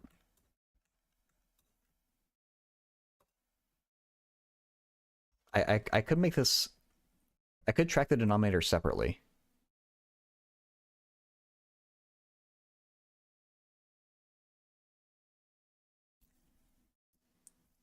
Teja, it's only part of an assignment, but I'm trying to figure out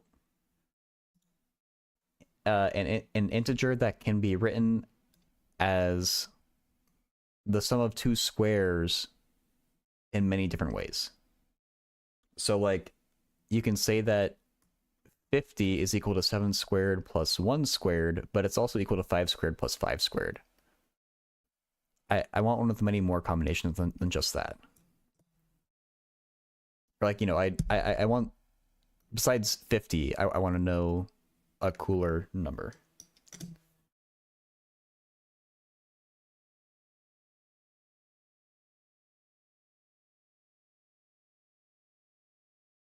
So Skirt, do you know if repo's happening? Because if you don't ping people, I might after this.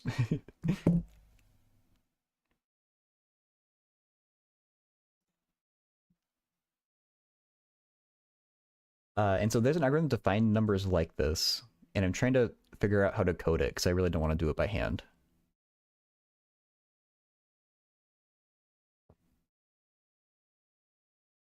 Um,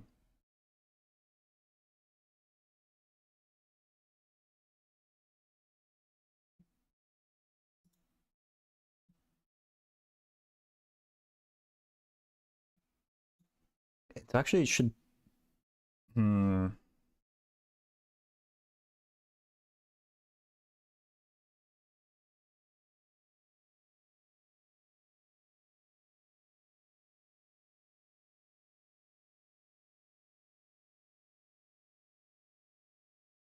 I. Is there a Python? Is it like? Can you do fraction math in Python? Can you do fraction math in Python? Oh wait, is this actually built into Python?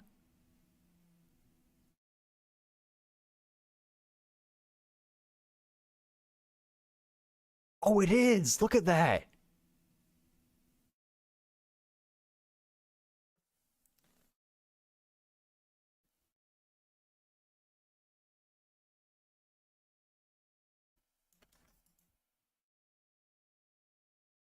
Okay.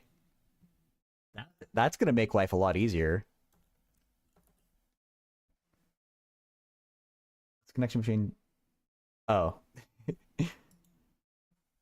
it's a common thing for people to ask. Loki. Okay, so how do I use this library? Ah, I'm in the wrong window. Okay, print fraction. Let's say 2 comma 3 plus fraction 1 comma 4. 11, 12. Okay. Why is the music like? Did the music stop? Did I stop the music? Oh, I did stop the music. Okay. Um, and if I square you, you get squared. Okay. We're in business. Can I have a numpy array? Okay. That's the next thing to test. N key array.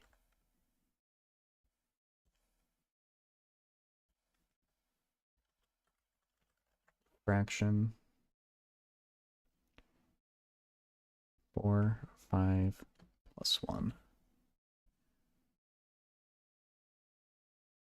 Okay. That's something. What if I do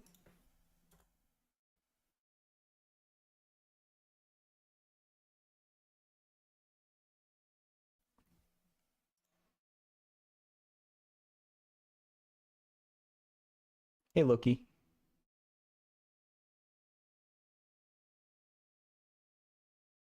Um okay. What do I do np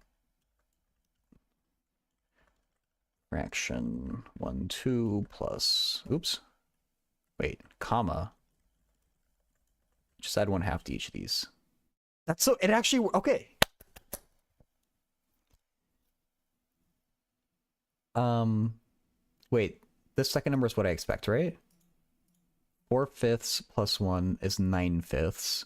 9/5 plus 1/2. 18 plus 5. Hey, okay.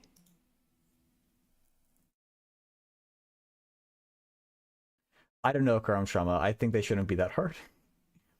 Loki, I'm trying to make a program that finds integers that can be written as the sum of two squares in many different ways. So, like 50 is a toy example where it can be written in two different ways. I want something with many more combinations. Don the Python dev factorial. Yeah, Zach. Dude, I don't know why I get so excited just for a fraction, or just for a library that can handle fraction math, but it's cool. It's really helpful for things like this. Okay, so I can just pass in t's. Yeah, like I never knew this existed. It's built into Python. It's not even like you don't have to install anything. It so far it's doing exactly like what you would want it to. Like you can just do normal math operations on it and it'll do them properly.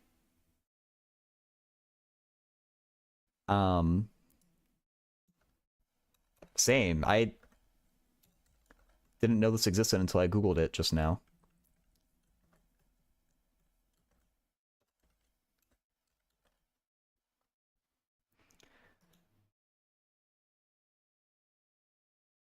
It's inorganic and bit organic chem, you have to grasp concepts. You want the intuition behind all of calculus? That's a little bit too long. I'd refer you to a 3 blue 1 brown video. If you want to, I can find the link to it, but that's a little too big of a question. Well, it's more like a series of 3 blue 1 brown videos.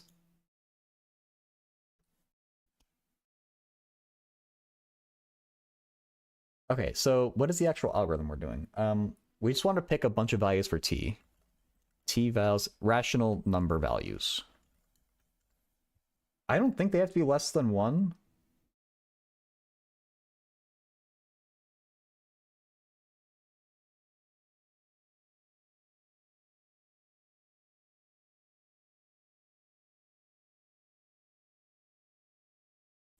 Let me actually Google this.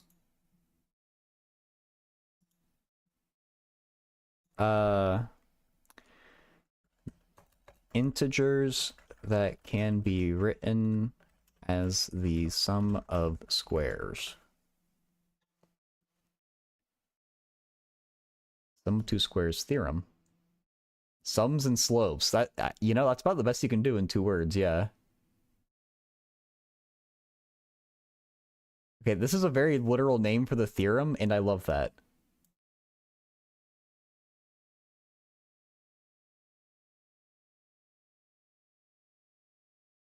Oh, but this isn't the exact thing. I'm trying to generate ends that are like this. Representable numbers.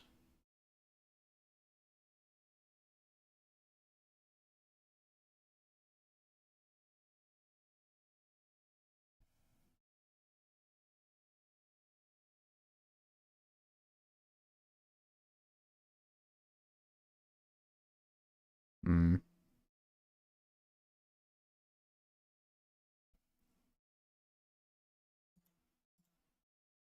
Oh, of course, they just referred to OEIS.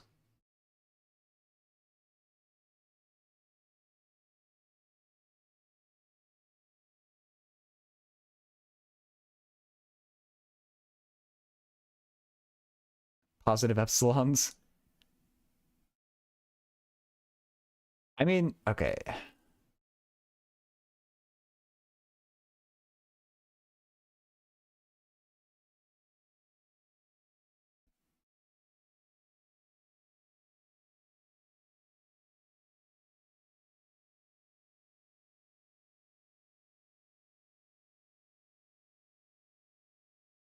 We could just take one of these numbers too, I guess.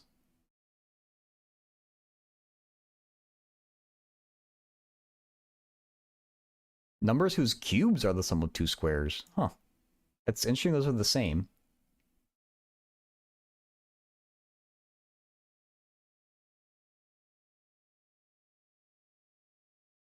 If you cube a squared plus b squared, is that another sum of two cubes? It must be. Or two squares. Universe of Cincinnati? No?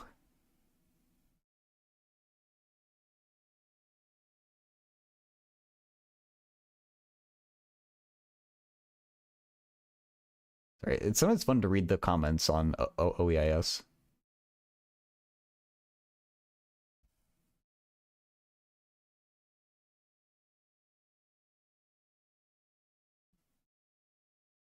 Okay, I honestly, I'm forgetting what I'm supposed to be doing. I'm just too busy reading this. Close to find eigenvalues with large multiplicity. So, what we're going to do ultimately is graph sine k pi x a sum. Are we summing?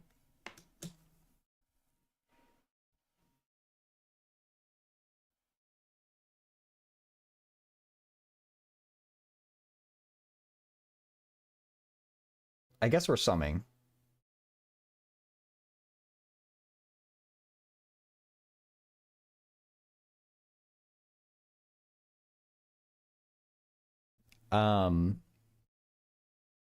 We just need to find the combinations of k and l, I think is what we need.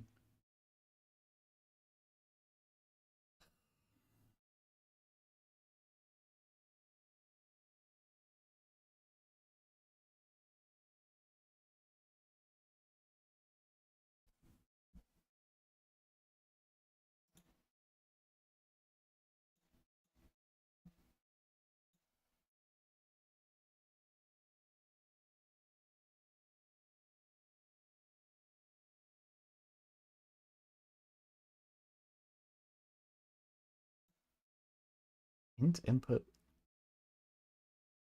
I'm not sure what you're doing with that, Teja.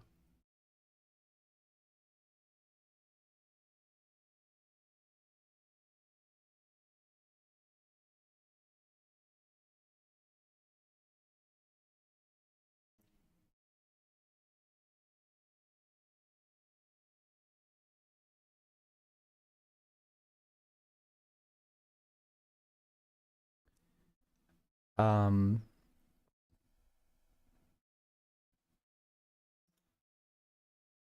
okay, you know what? If I just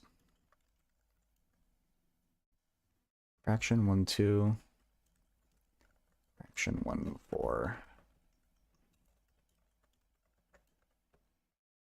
So why not do something like this? Fraction 1, 6. Let's go out to 7. I'm skipping over 1/3 because it gives the same thing as 1/2. There might be I might have duplicates somewhere later on the list too, but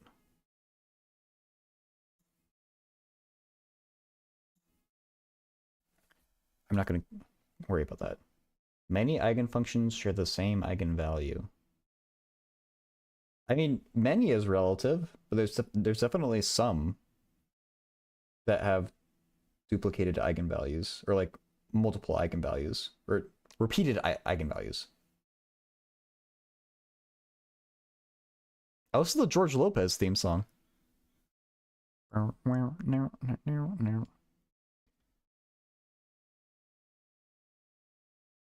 Um, and so I think if I just print np.sum t-vals, what happens here? Oh wait, no. Well, okay, I do want to know what happens here, but that's not what I want.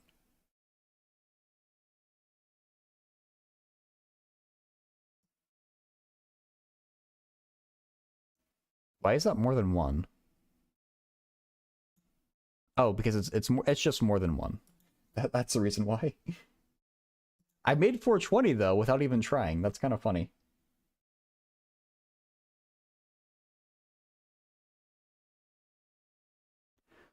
Um,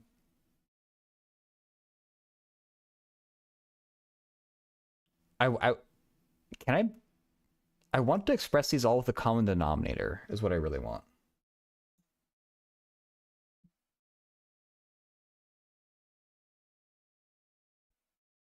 Hey, Raven.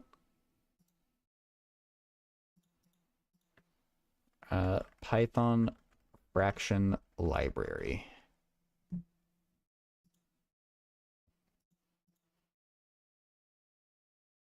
Do do do do do do do do do do.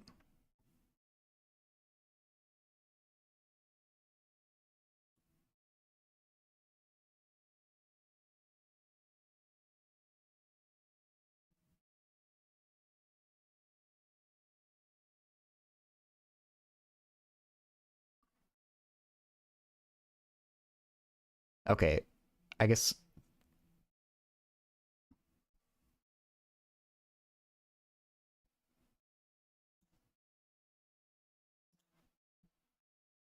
I need to figure out my own algorithm for getting common denominator. Uh, you've rush. I need to be a little more specific. That's not. I can talk about logarithms, but I don't know what exactly you mean by calculating logarithms. Can you give an example of a problem?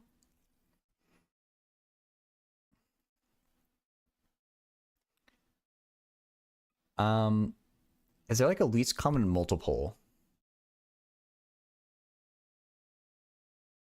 I know that's a little bit of a miss, Zach, right? Uh, but if there's like a regular LCM function, Python least common multiple.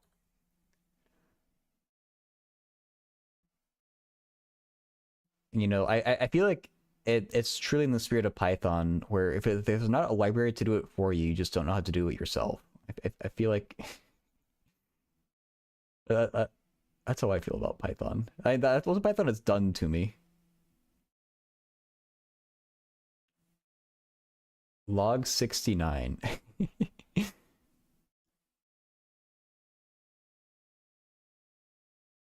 It's part of the math library. I assume I can give it an array. Is that what star means?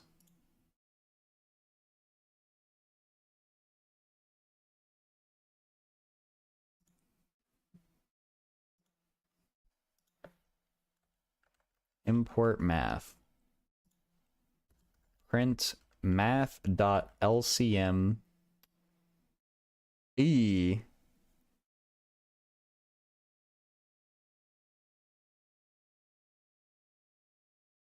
Well, how can I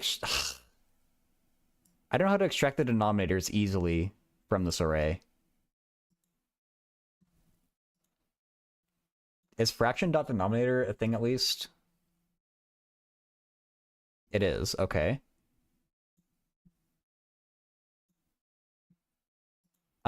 I need to make a new array, I guess.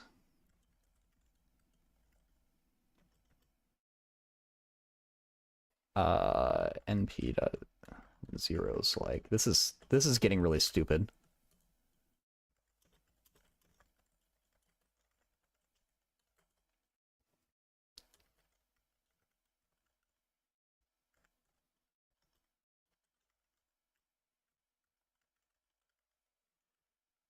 Um, T vowels denom. Maybe? Name, oh yeah. Define math. Halo libraries no longer supported, yeah. Ooh. Oh, this song's a banger, but I don't like the Frankie Valli version of it. Hey, it's alright.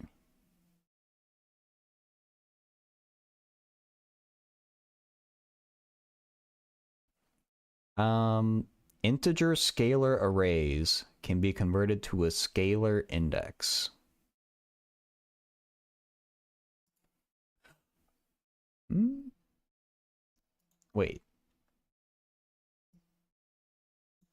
If I give you a regular Python array, really? You're not that smart, LCM?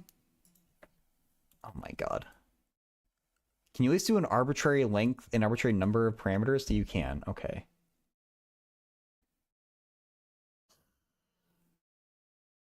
I wish you could take a regular array directly, though. Like, there's no reason it shouldn't.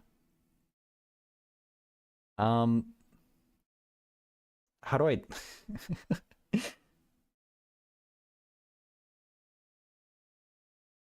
Does that unpack it? I was about to rant that... Okay, Mavor, you're the MVP. Thank you. And Teja knew it too. Okay. Okay, thank God. I was gonna go on a whole rant. And you saved me from having to do that. Now what am I doing? I so theoretically 420 can be written as the sum of two squares in many different ways. And I would know what those are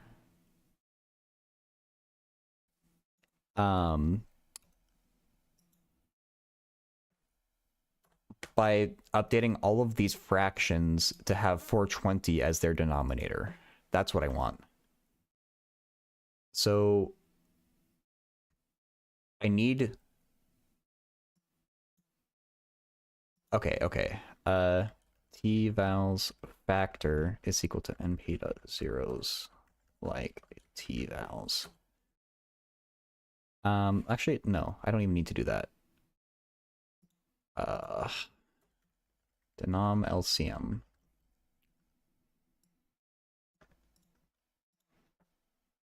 And then I think I can just take... I want denom LCM divided by T vowels denom. Is that right? Because, yeah, I think that's right. And then I'm going to say T vowels times equals... Hey, Lucas. Wait, okay. Well, 1 second. We need to do more science. I don't think this is going to work. I just want to make sure that it doesn't work. There's no reason that this should actually work, and I would not be mad if it doesn't. Okay, yes. Wait. I didn't even do that right, though. Okay. So that does not work. I don't blame the library for not knowing what I want there.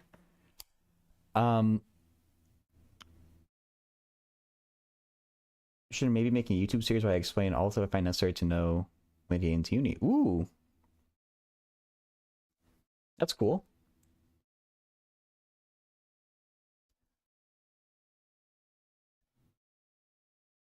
What type of like topics would you have in mind?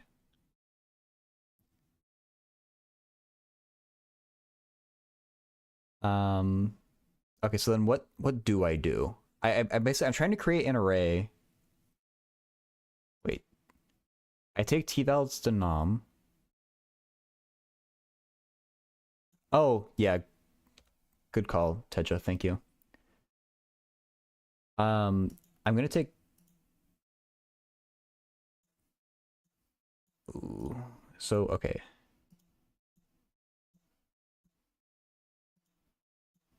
So basically, this is an array of length, whatever, 5. The first number is 210. I want to multiply this fraction by 210 over 210. Actually, does it automatically simplify fractions? I hope it doesn't.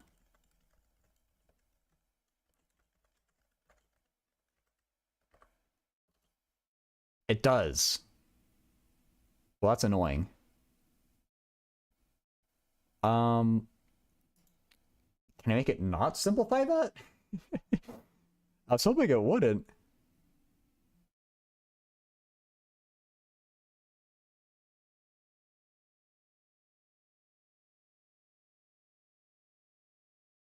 Stuff like derivatives is way more important than learning what Rolle's theorem is. Well, yeah, like one relies on the other, I guess.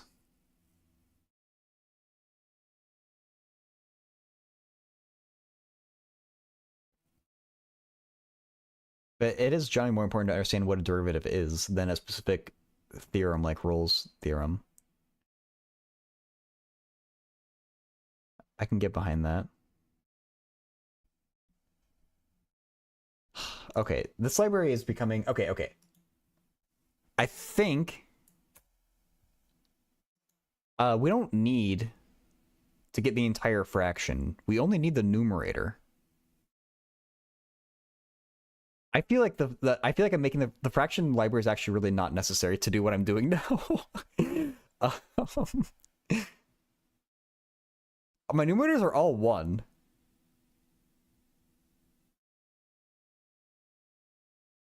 Okay. So I'm making my life way harder than... I really do not need the fraction library now that I think about it. I'm going to keep using it, though, because I already started. This is already my numerators. And I know the denominator is always 420. So, now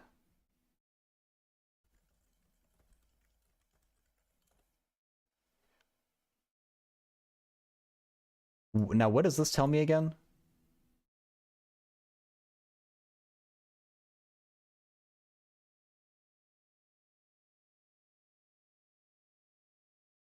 Oh wait, I never plugged it into the point on the circle. That's my problem. Okay. If you don't know derivatives when starting uni, you have a problem with not knowing Graham theorem, though in high school it really isn't a biggie.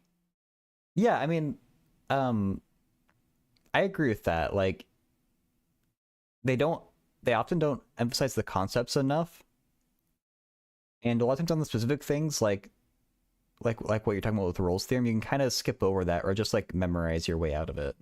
But the concepts you can't really memorize your way out of.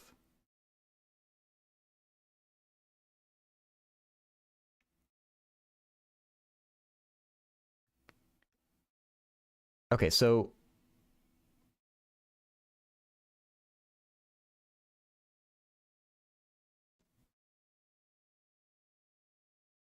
um I'm getting the process mixed up here. Dude, I'm spending way too much. I really shouldn't be. I feel like I should have done this by hand. It would have been quicker. I've already committed to programming it though. Um okay. I kind of want to start over. You know, no, don't start over. It's fine. Just make some space. So the first thing we need to do is take our t-vals, in range, well, no, points equals point on circle t-vals. Does this do what I want it to? Print points.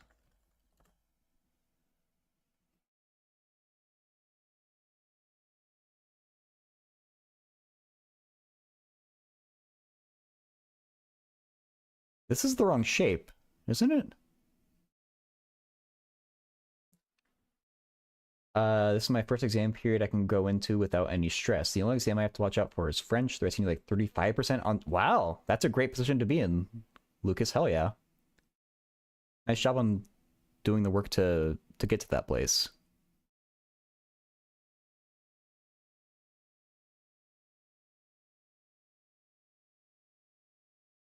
Three-fifths? Oh, okay, no, I see. This array is the right shape. So so our first fraction, 1/2, gave us 3/5 and 4/5, and that's perfect.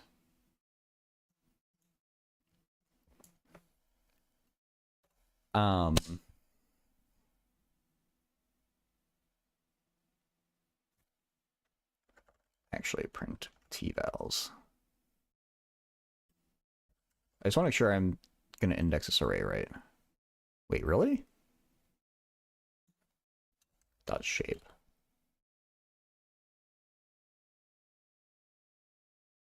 Oh, it's getting confused. Really?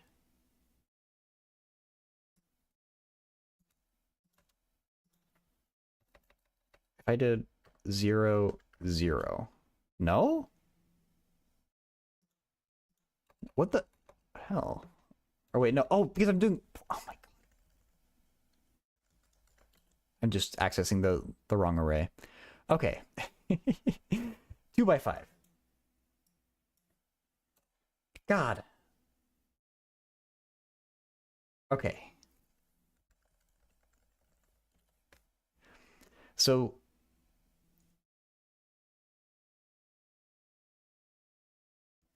these are the fractions I want to get common denominators for. And I only need to worry about like this first row is just the x's, if you want to call them x's. And the denominators for x and y's are the same for each point. So we can just calculate it for one and we'll be good for both.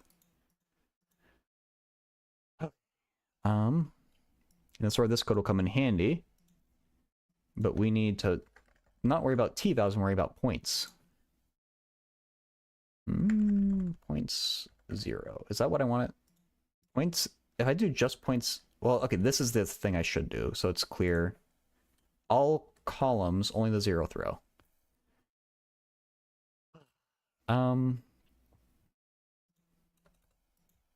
First time finding the Gaussian integral, a completely non-related physics problem. That's a magical thing. Gaussians are fundamental.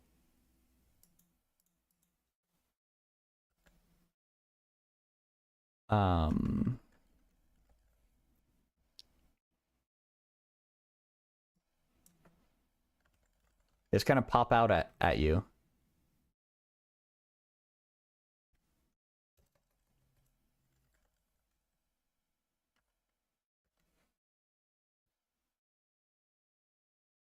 Wait.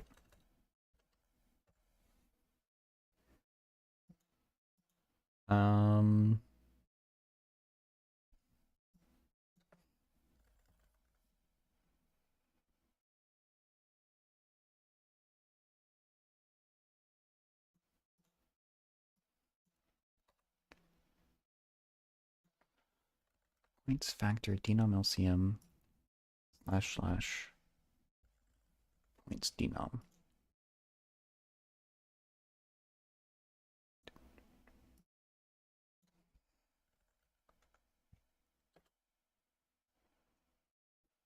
Okay. The LCM of 5, 17, 13, 37, and 25. I think is 2 times that. Can we verify this in Wolfram? Just to be sure.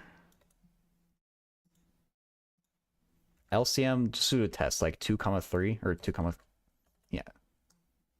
6, good. And so we have 5, 17, 13, 37, 25. 37, 25. 204425. And if we take that and divide it by 5, 40. Okay, good. Good. Bum, bum, bum, bum, bum. Okay. We're almost there.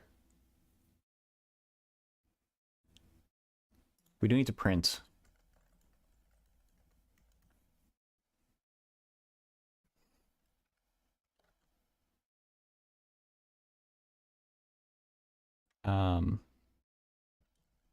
Close number n.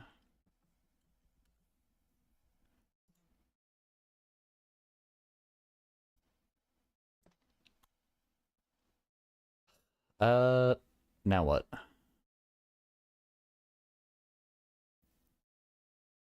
We need to take these factors, multiply it by the numerators of each of these rows, and then I think we're done.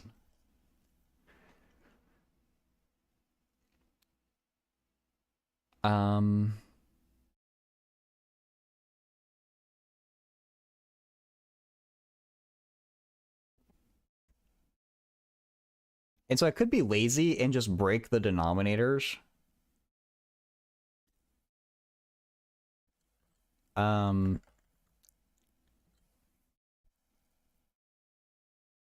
Oh, it's going to simplify them, though. I don't want them to simplify. Okay, never mind. We can't be lazy. We need to actually extract the numerators.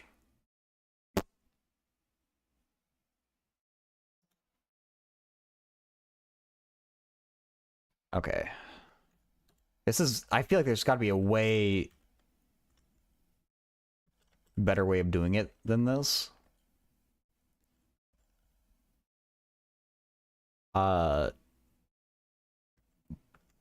I couldn't tell you what that is, though, so...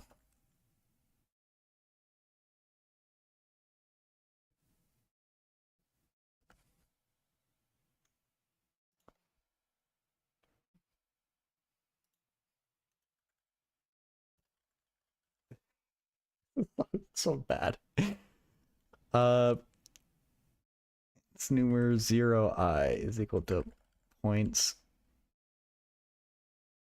0I dot numerator.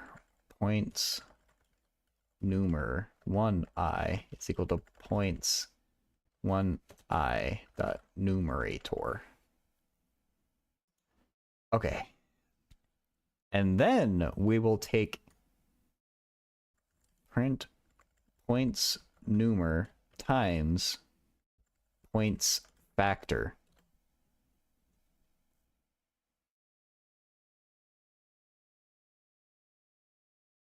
Okay, so theoretically, this squared plus this squared is equal to this squared plus this squared is equal to 20442. There's no way that's true.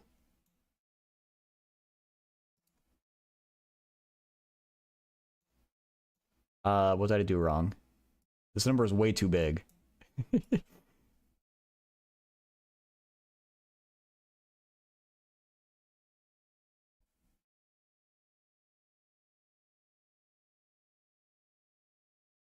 Did I get the numerators correctly?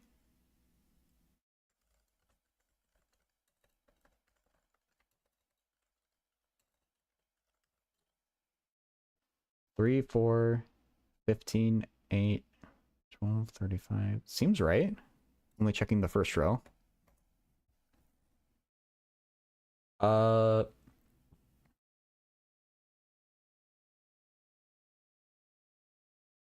Hmm. Eh.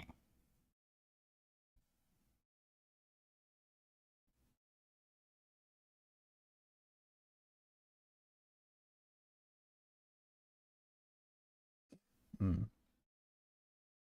Oh, wait, it's the square of n that they equal. So, okay, maybe I am right. How do I check this? Print f n squared hopefully equals points numer squared. Oh, I need to actually index this. I shouldn't. Okay. 0, 0 squared points numer 1, 0 squared.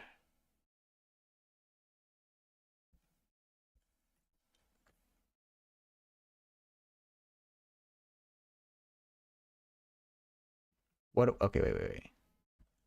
N squared equals that.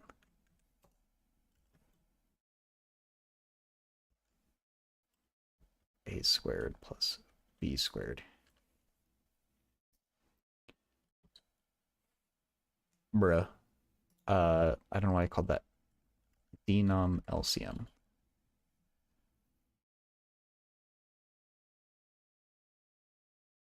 What? Oh, oops.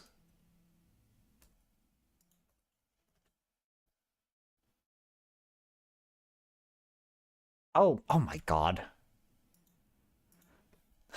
Okay.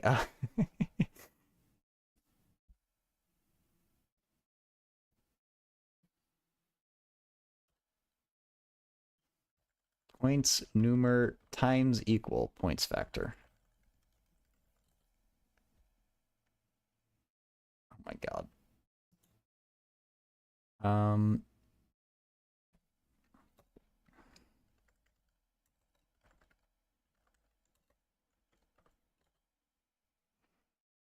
They match.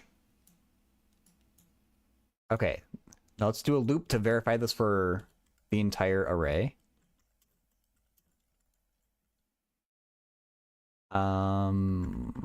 Points numer 0 colon dot size.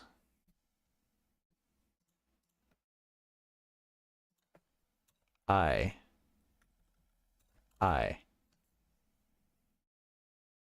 Looking good.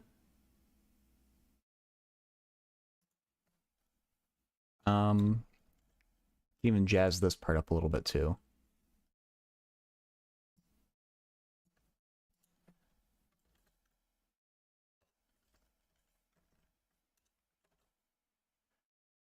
Okay.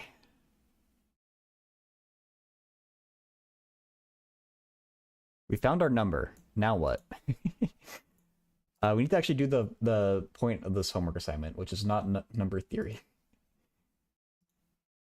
We're going to take these K's and L's, going to plug them into signs.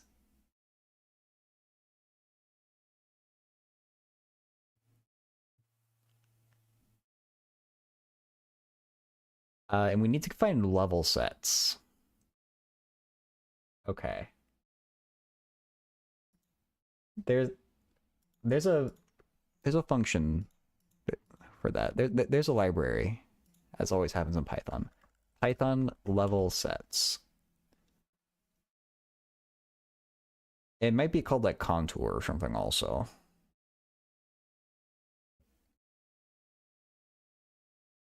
I made them before.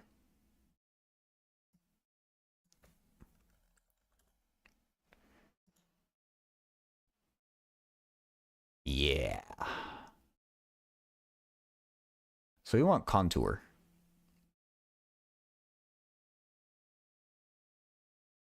The coordinates of the values.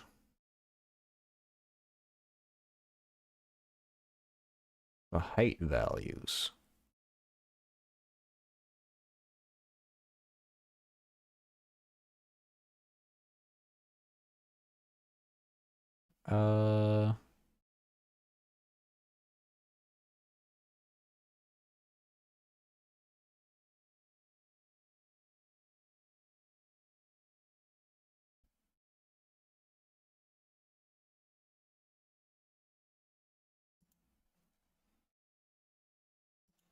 So we need to define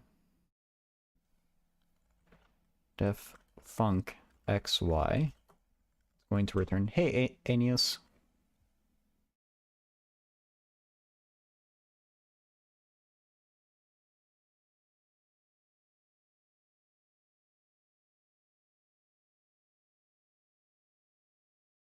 Oh my god.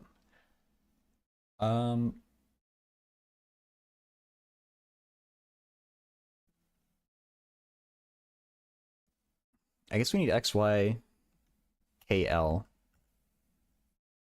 np.array and well nope, not array.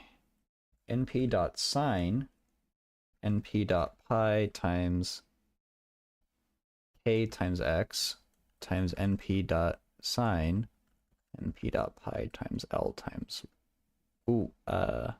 x of 0 x of 1. Now what?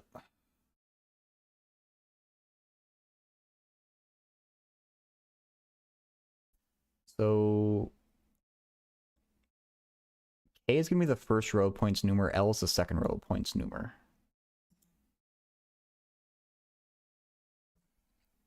X is equal to np.linspace 0, 1, let's say 100 points. Why not? Well, let's bump it up to 1,000. Let's go crazy. Say y equals x, xy equals np.meshgrid, xy, np.jesus in shambles, true, Leo. Func vals is equal to np.zeros like x, I guess? For I in range points numer 0 colon dot size. Did your stream determine whether you should learn math with AI or not? Ooh, what's the verdict? Am I doing it wrong? Func vals plus equal. Who knows? Okay. Question answered. I like it.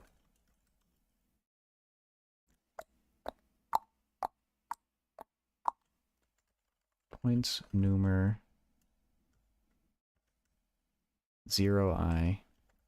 Points numer 1i.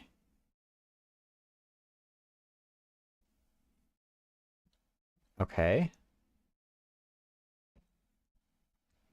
IDK, that's true. I don't know why people don't just do that more. plt.contour x y func vals. Wait.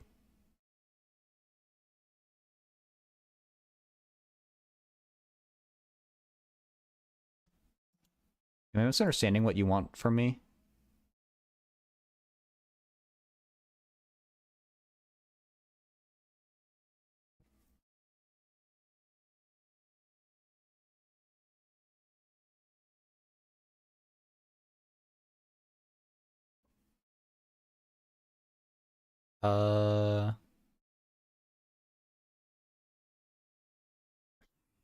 That is too much to ask, Leo. That's not happening.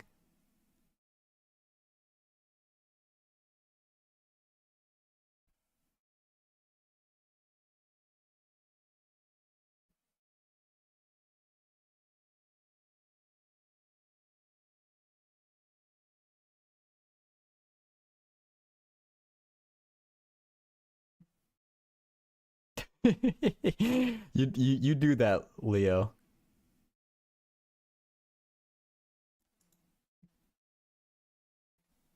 I don't think I'm doing this right.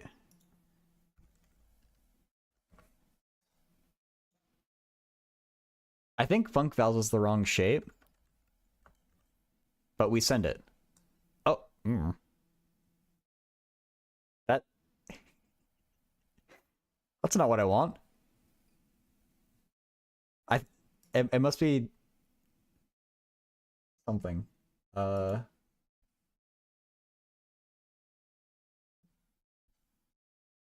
Tea and biscuits and such.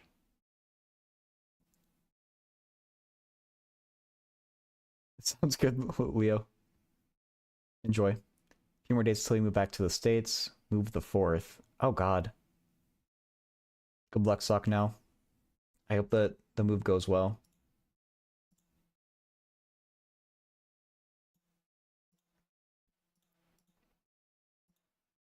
Change is scary.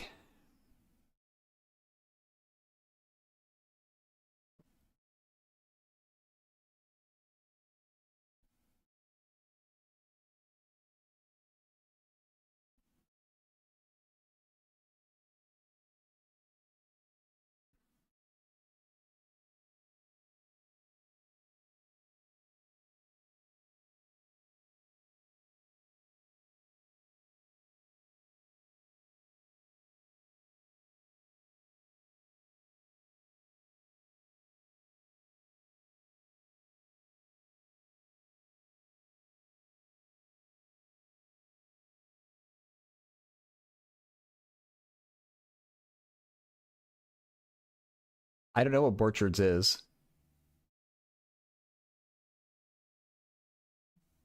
He's the best? Borchards. Oh, mathematician. Oh, he's watching lectures. I assumed it was a TV show or something.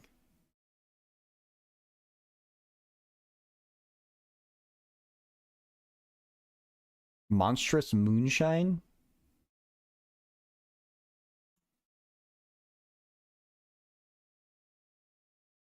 Huh. It's a fun name.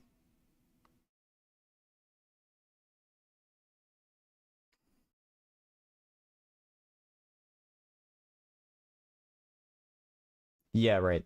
Suck no. Dumb administration with bad management. Parents' job has been a mess. Yeah, eh, that's so annoying that you guys have been like told one thing and then something else happens. The Jack Daniels problem. Published paper offering a bottle of Jack Daniels whiskey to anyone who could explain this coincidence.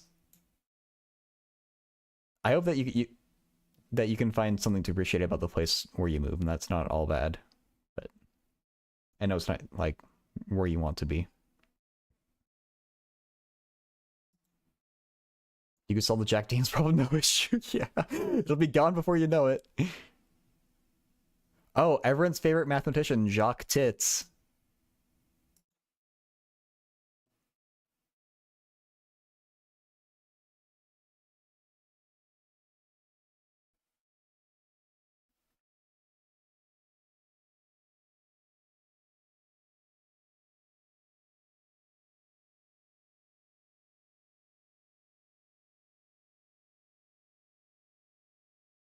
Okay, anyway.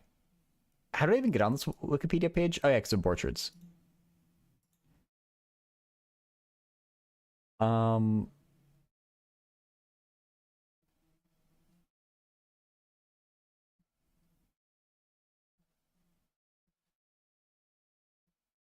wait, where were the examples I was looking at?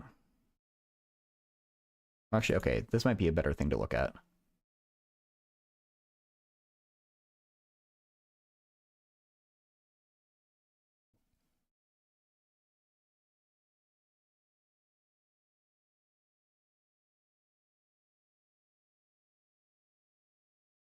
Yeah, suck no.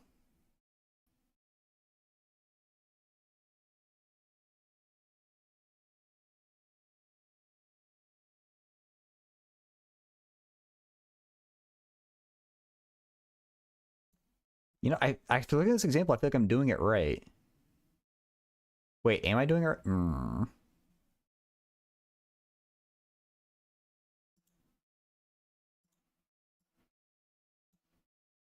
Maybe I'm not doing it right.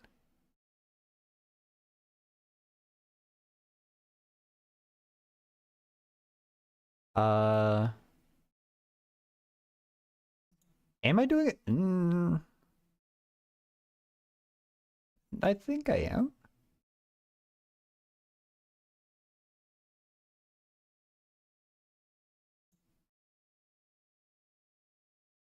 But like, it certainly shouldn't look like that. I'm doing something wrong.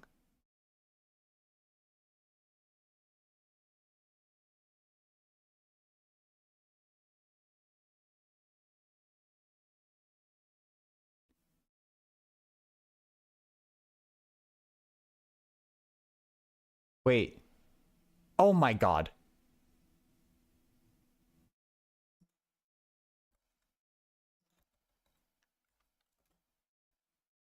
Okay, well, I have a different error now.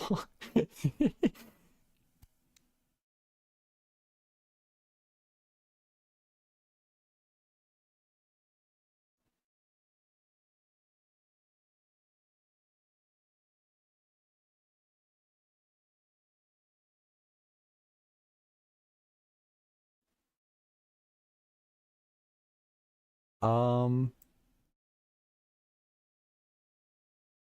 what is the issue?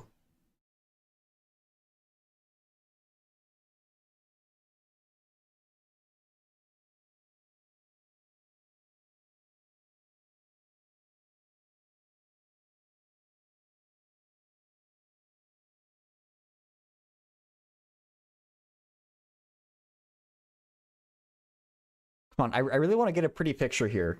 It should be something cool. I just need to figure out this one freaking contour plot issue, and I should have something cool. Love with me.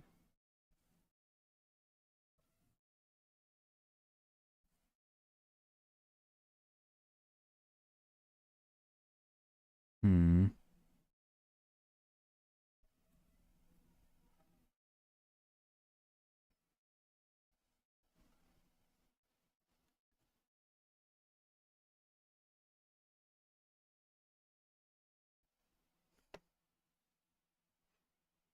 break. Maybe that'll be helpful. RCR, just do one of these rounds and see if that works. Okay, no. So is this entire array 0 then? Is that what's happening?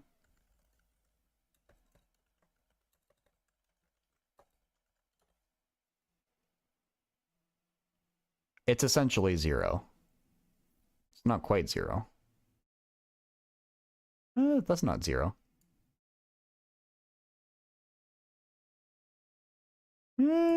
That seems okay.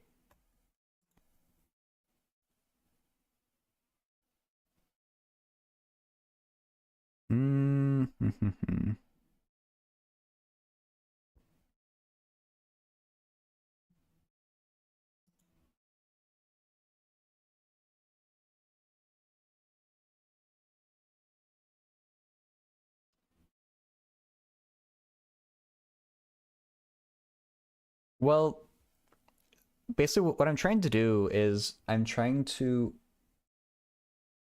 I have I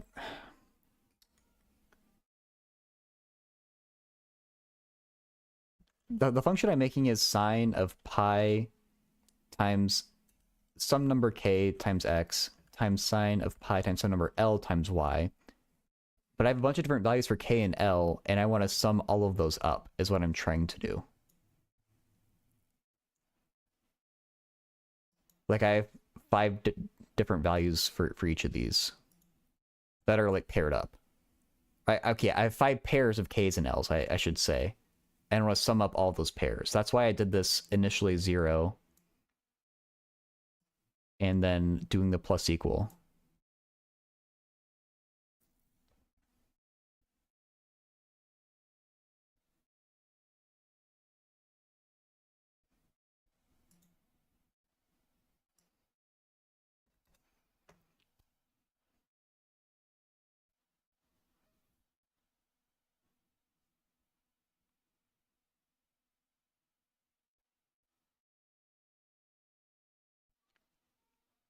Oh, yeah. These are our NumPy arrays.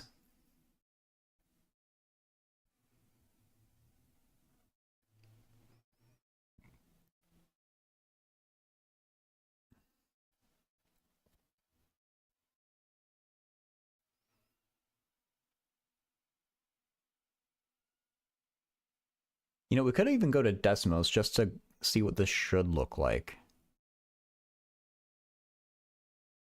Actually, I bet we could do this all in, or like this entire part we could probably just do in Desmos. Let's see.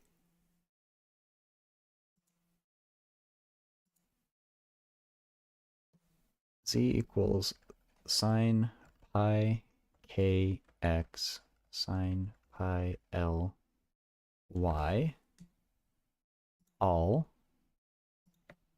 and we want it to be z equals 0. Oh, dude. Okay. Z equals 0. 0 is less than x less than 1. I think I need to do that. Wait, what?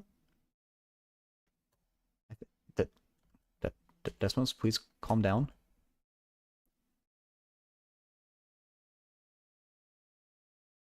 Okay, fine. I don't care that much about the domain restriction.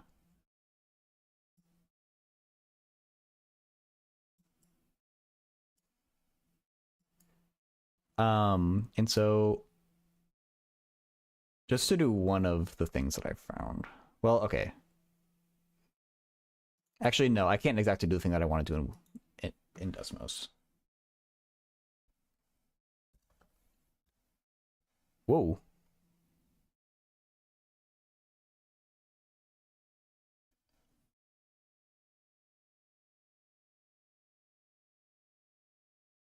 Should that just be 7?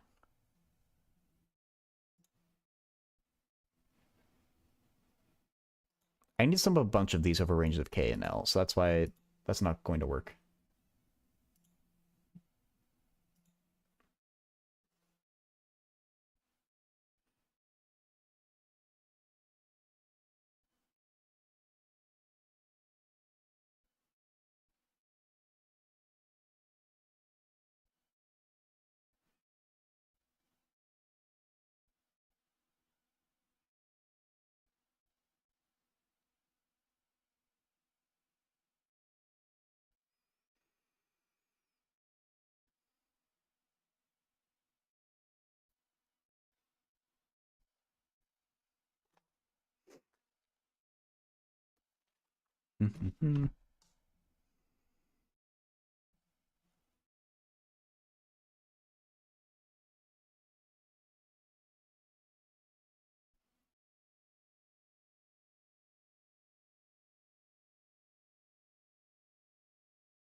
Okay, you know what? Let me see if I can open up the example that he made.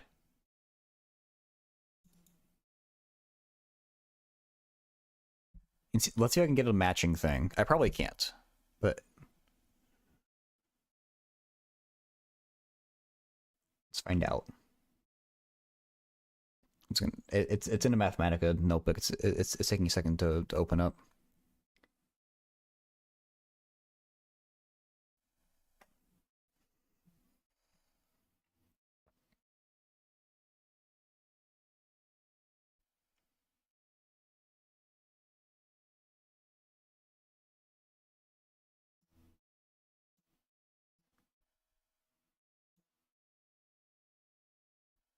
Oh god, it's so laggy.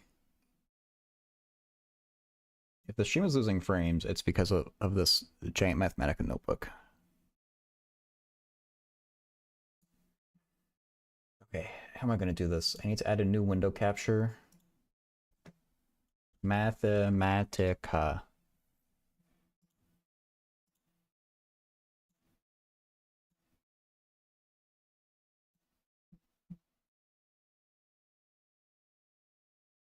Wait, no.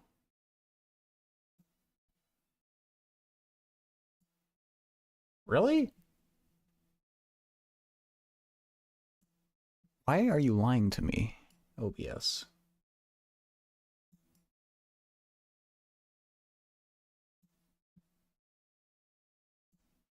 Okay, good enough. Hardcode more to at least get something. Yeah, I should.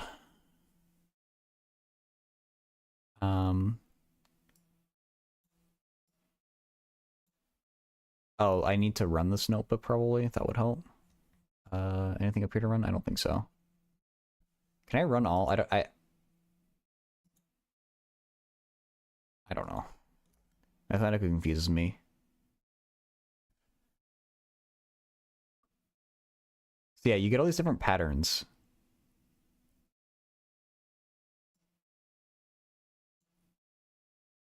Oh my god, this is killing my computer. Sine n pi x. Really?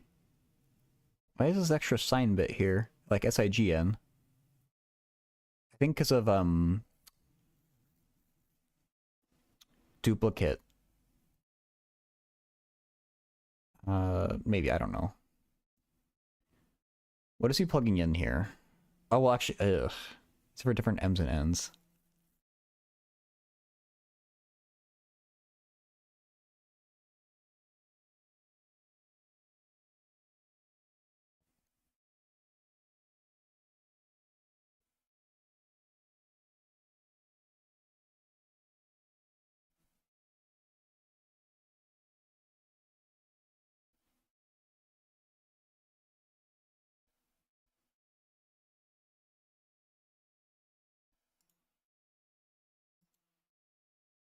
Oh.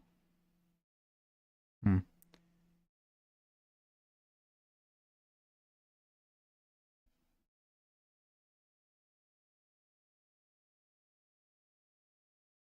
This isn't as helpful as I thought it'd be, actually.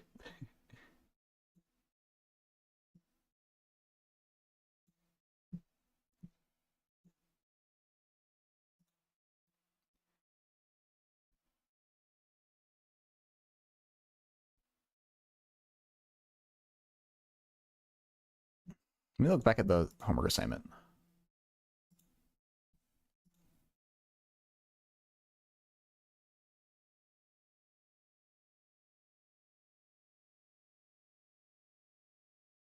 Pick random linear combinations in that space and plot the zero set.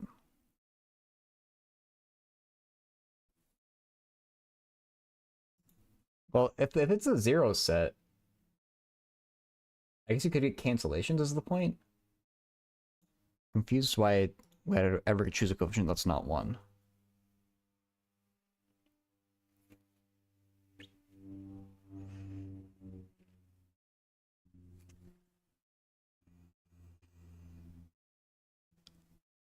Um,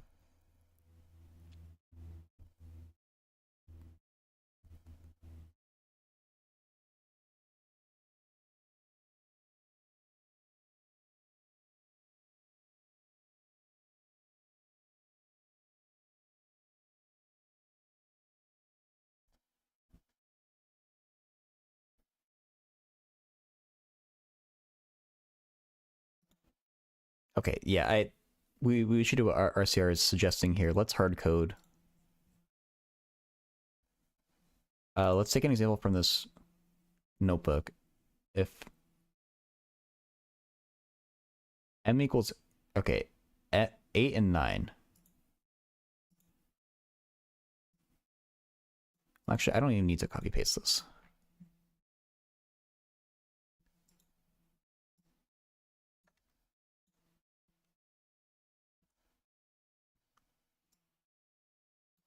Eight, 9. Okay. That doesn't match the notebook. But that's at least not a blur.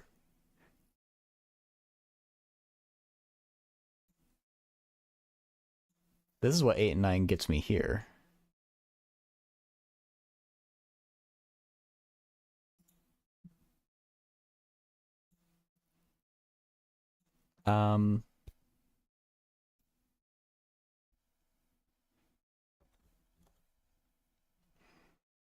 Yeah, I think if I only have 2 choices here, it's going to be boring. Like, a boring grid like this.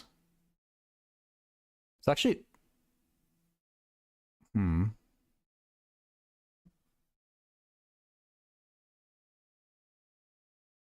I just choosing too complex of a set then? What if I instead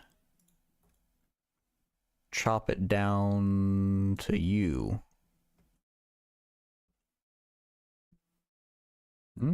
Okay. What if I chop it down to U? Ooh! Oh, that's cool!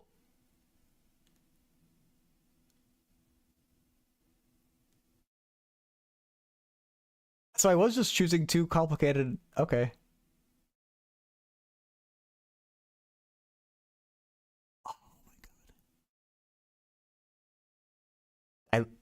I love this.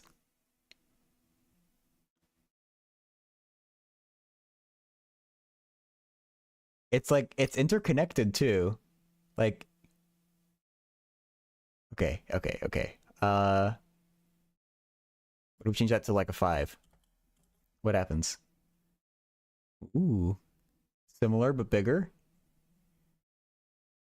What if we make that a 2? Ooh.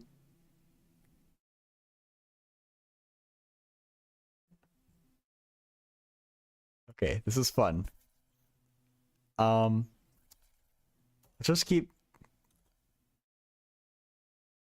Oh, this is like a rug.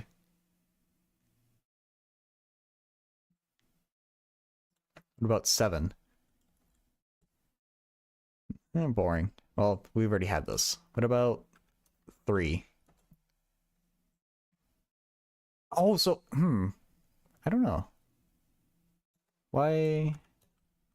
It's just getting smaller. This pattern is coming up a lot.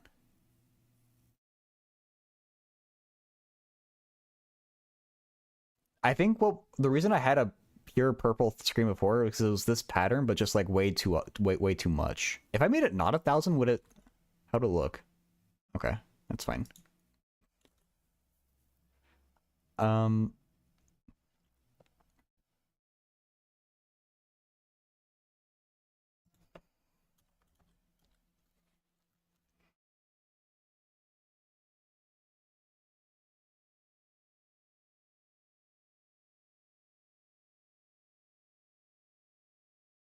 What else? What else? Let me close out of this Mathematica notebook for my computer dies.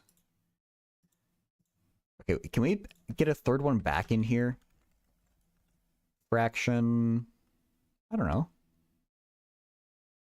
5, 6. It's a good fraction. Nope. If I made it bigger, 10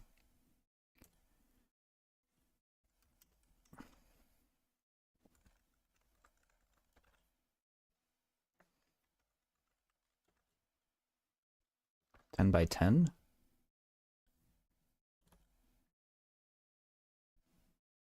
Okay. It's got a purple box.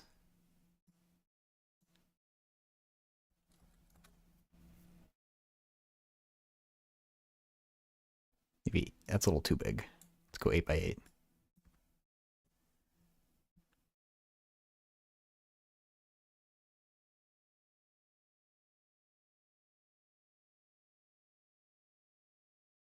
This is fun. I love how you can follow these continuous lines around. It might be like how it's drawn too. This might not be completely accurate.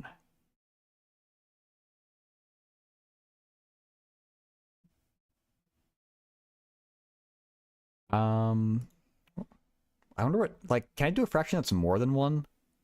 Oh, where would that get me? No, we're good. What if I did a smaller fraction that's more than 1? If I did 3 over 2. That's not good.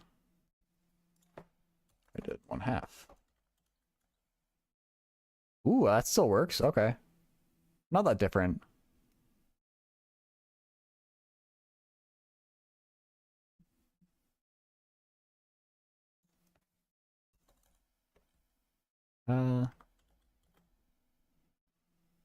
Ooh.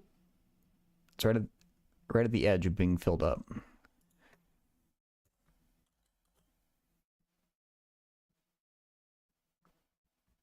Really? I'm surprised this is breaking out.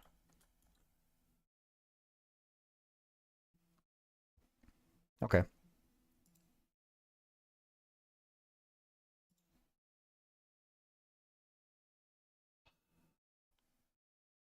It's the 3-hour mark, basically. I accomplished something. This is basically what I needed to do for my PDEs. Homework for number 2. And we made some cool looking plots, so can't complain about that.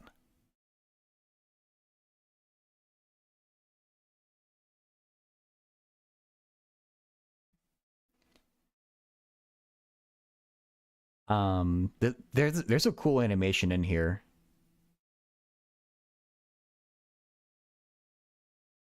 Oh, I wonder, you can make a visualizer with this for music.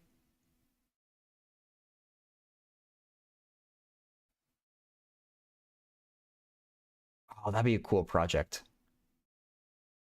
Okay.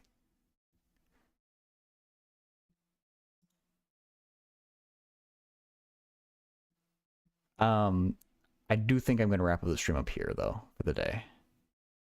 I really want a Cladney plate in real life. I also want a program that'll visualize music using this.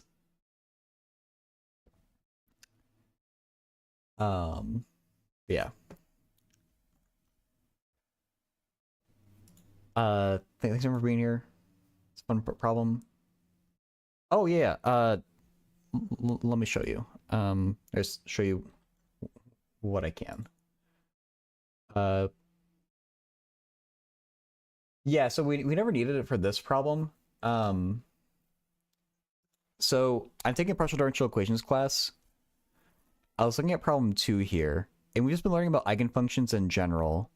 So sine k, this is like the eigenfunctions we've been working with is sine k pi x times sine l pi y.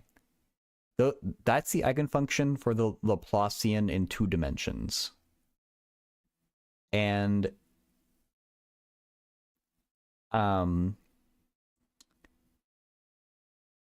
the only thing we were doing was kind of recreating Cladney plates, which we're just looking at a video.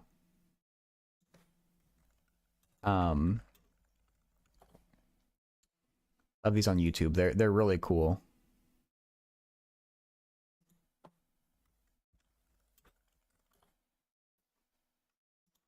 I'll show it again because it's just cool.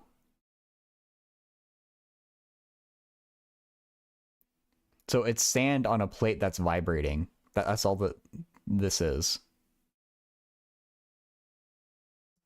And basically the rod in the middle vibrates at the frequency of the song, and it causes the rest of the plate to vibrate, and the sand goes at like stationary points that don't move. And so that's what I've been graphing, those stationary points. And so for that context, you could think of it as like related to the wave equation. But eigenfunctions for the Laplacian, I assume are helpful for most any PDE involving a Laplacian. Maybe just linear PDEs, but yeah, in like problem 1, we were using them to kind of do the Schrodinger equation and whatever this equation would be called. Yes, on some playlist. Oh, cool. I don't even know what song it was. Cymatics? Yeah. Why is milk the fastest liquid? Is that even true, Notcher? I'm gonna Google this. Why is milk the fastest? Oh, because it's pasteurized before you see. Sorry, I ruined your joke. I thought you were asking like a physics question. I was ready to learn something about it having the least viscosity or the most or whatever. Hey, syntax. That's a good one, Notcher.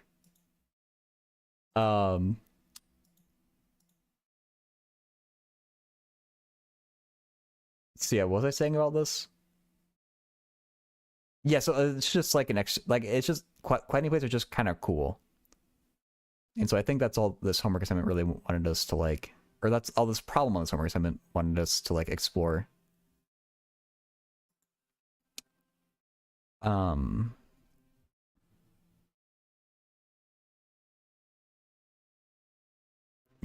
I'm not looking forward to these. I'm not looking forward to any of these problems. No, so I'm actually a master's student right now. So this is like actual homework for my class. After algebra low key chill as fuck. Not for me, but I'm glad that you feel that way. um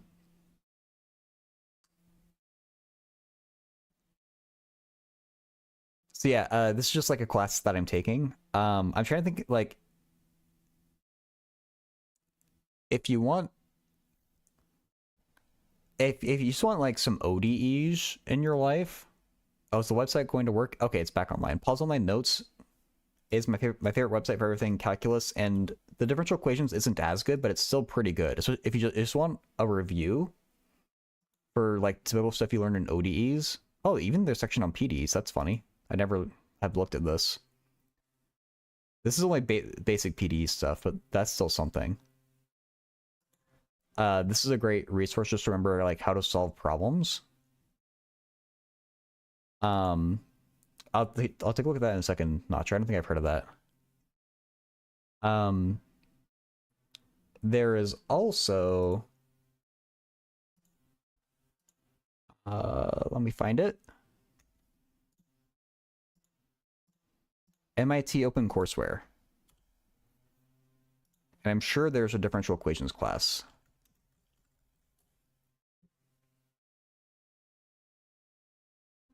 So yeah, if you want something that's like a little more like class-like, you can look through one of these. The different courses have different like levels of material they'll give you. But like, yeah, so this one has lecture notes and assignments and exams with solutions. So this is a really good resource too.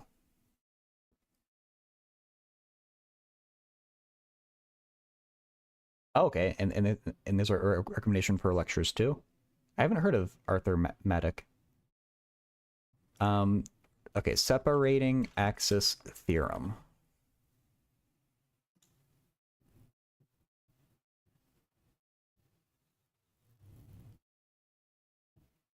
I want to go to Wikipedia.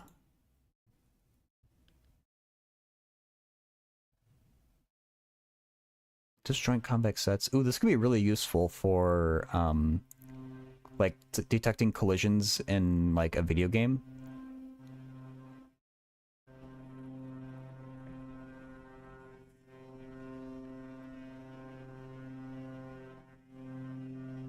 I haven't seen this before.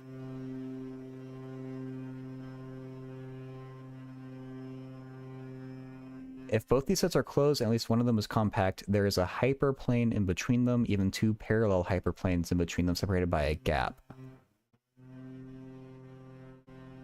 Oh, this might not help you find it, though. That's the thing that's probably you really want to solve in a video game context.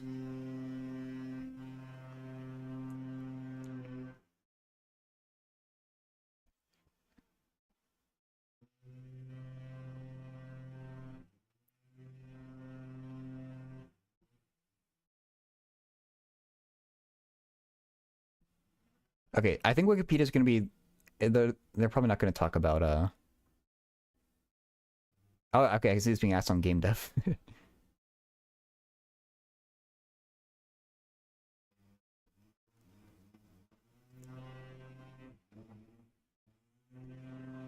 um, and so your question is it foolproof?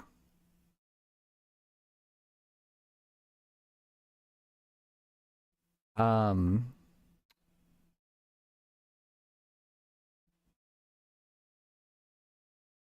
and like the math is going to be foolproof. Like either you meet the conditions or you don't of the theorem. But that's not necessarily helpful in your context. Because you have to worry about like potentially if it's like a multiplayer thing like latency and like um freaking rounding error. I don't know. Like there's more considerations than just this, but let's at least see what this says.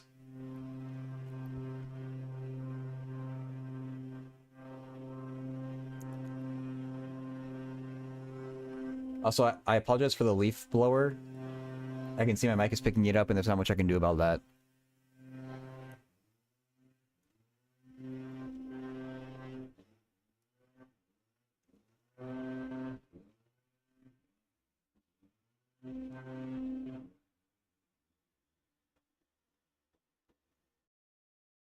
There's no overlap in their projections. That's clever. Okay, that could be helpful for finding the actual axis.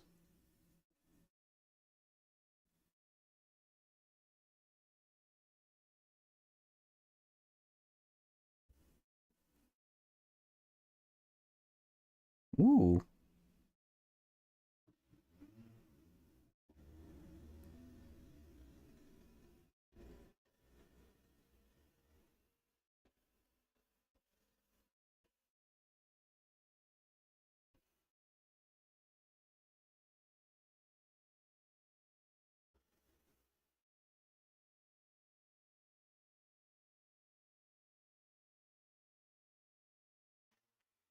So yeah, I think the issue with this is for practical considerations. You just physically can't test every single angle, and so it becomes a question of like, in this image here, like how many angles do you test? Um, the trade-off being the fewer you check, the better the performance. The more you check, the more accurate your collision detection is. Yeah. Um,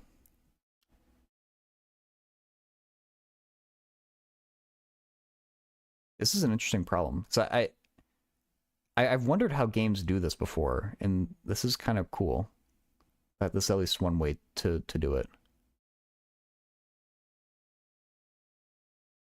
Oh yeah, that's a nice little optimization. Yeah, I'll drop the link to it. Oh, if you move to 3D, yeah, your problem kind of blows up.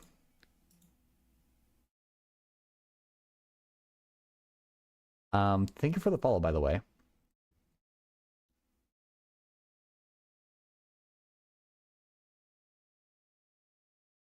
Hmm. So yeah, it's probably not like math theorems like in a vacuum are foolproof, but the actual application of it is definitely not foolproof, and there's gonna be a lot of considerations. Um,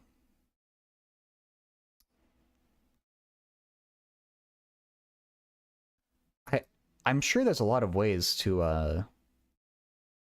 kind of be clever about this, though.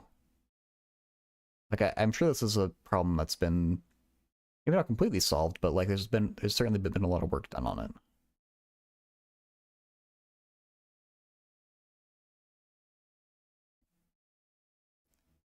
Uh, this is my first and last year syntax. The entire program is just 1 year.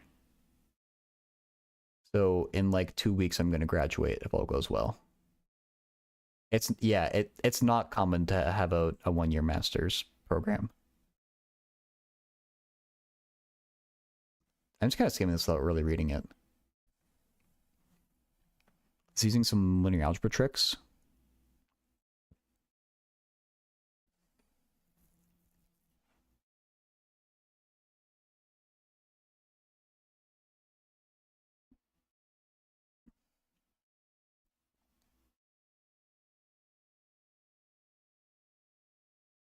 Trying to do your undergrad in 2 years? Wow. I did mine in 3 years.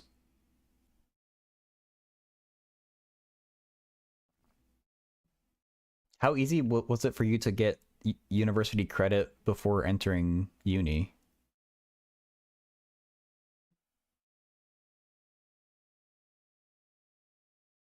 Because I assume that's the only way that you can really do it. I mean, you could also do like summer classes.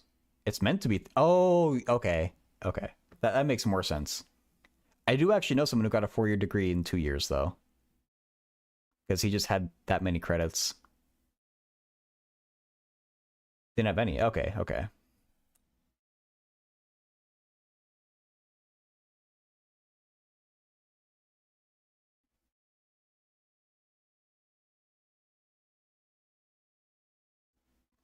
So summer courses will help. Okay, makes sense.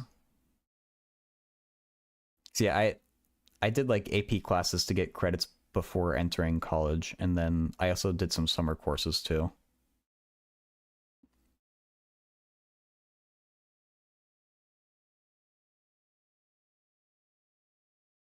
First one we were with 41%. Ooh, okay.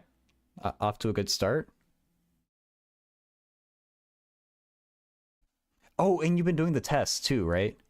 Like just to test out of classes? Or maybe that doesn't give you credit. Maybe it just gives you the prerequisite. I don't know.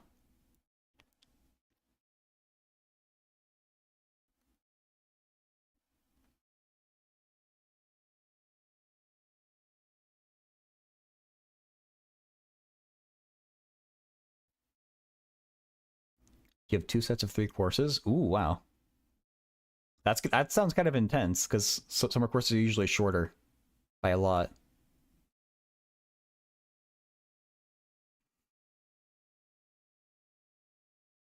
Also, I do not recommend doing a master's in 1 year. It's really stressful. Chill self-setting. Okay, okay, that's cool. I'm looking at these words. I'm not reading or understanding them. I think I was about to wrap up the stream, and I think I should continue to do that. 2 exams in 1 day. That sucks.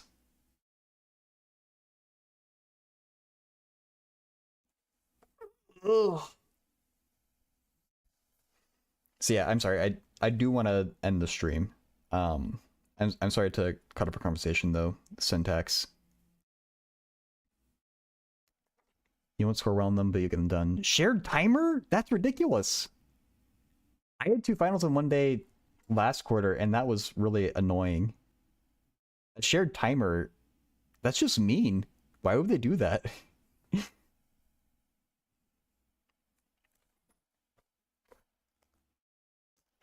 Yeah, it also take me a minute to find a raid. Same day, not same time.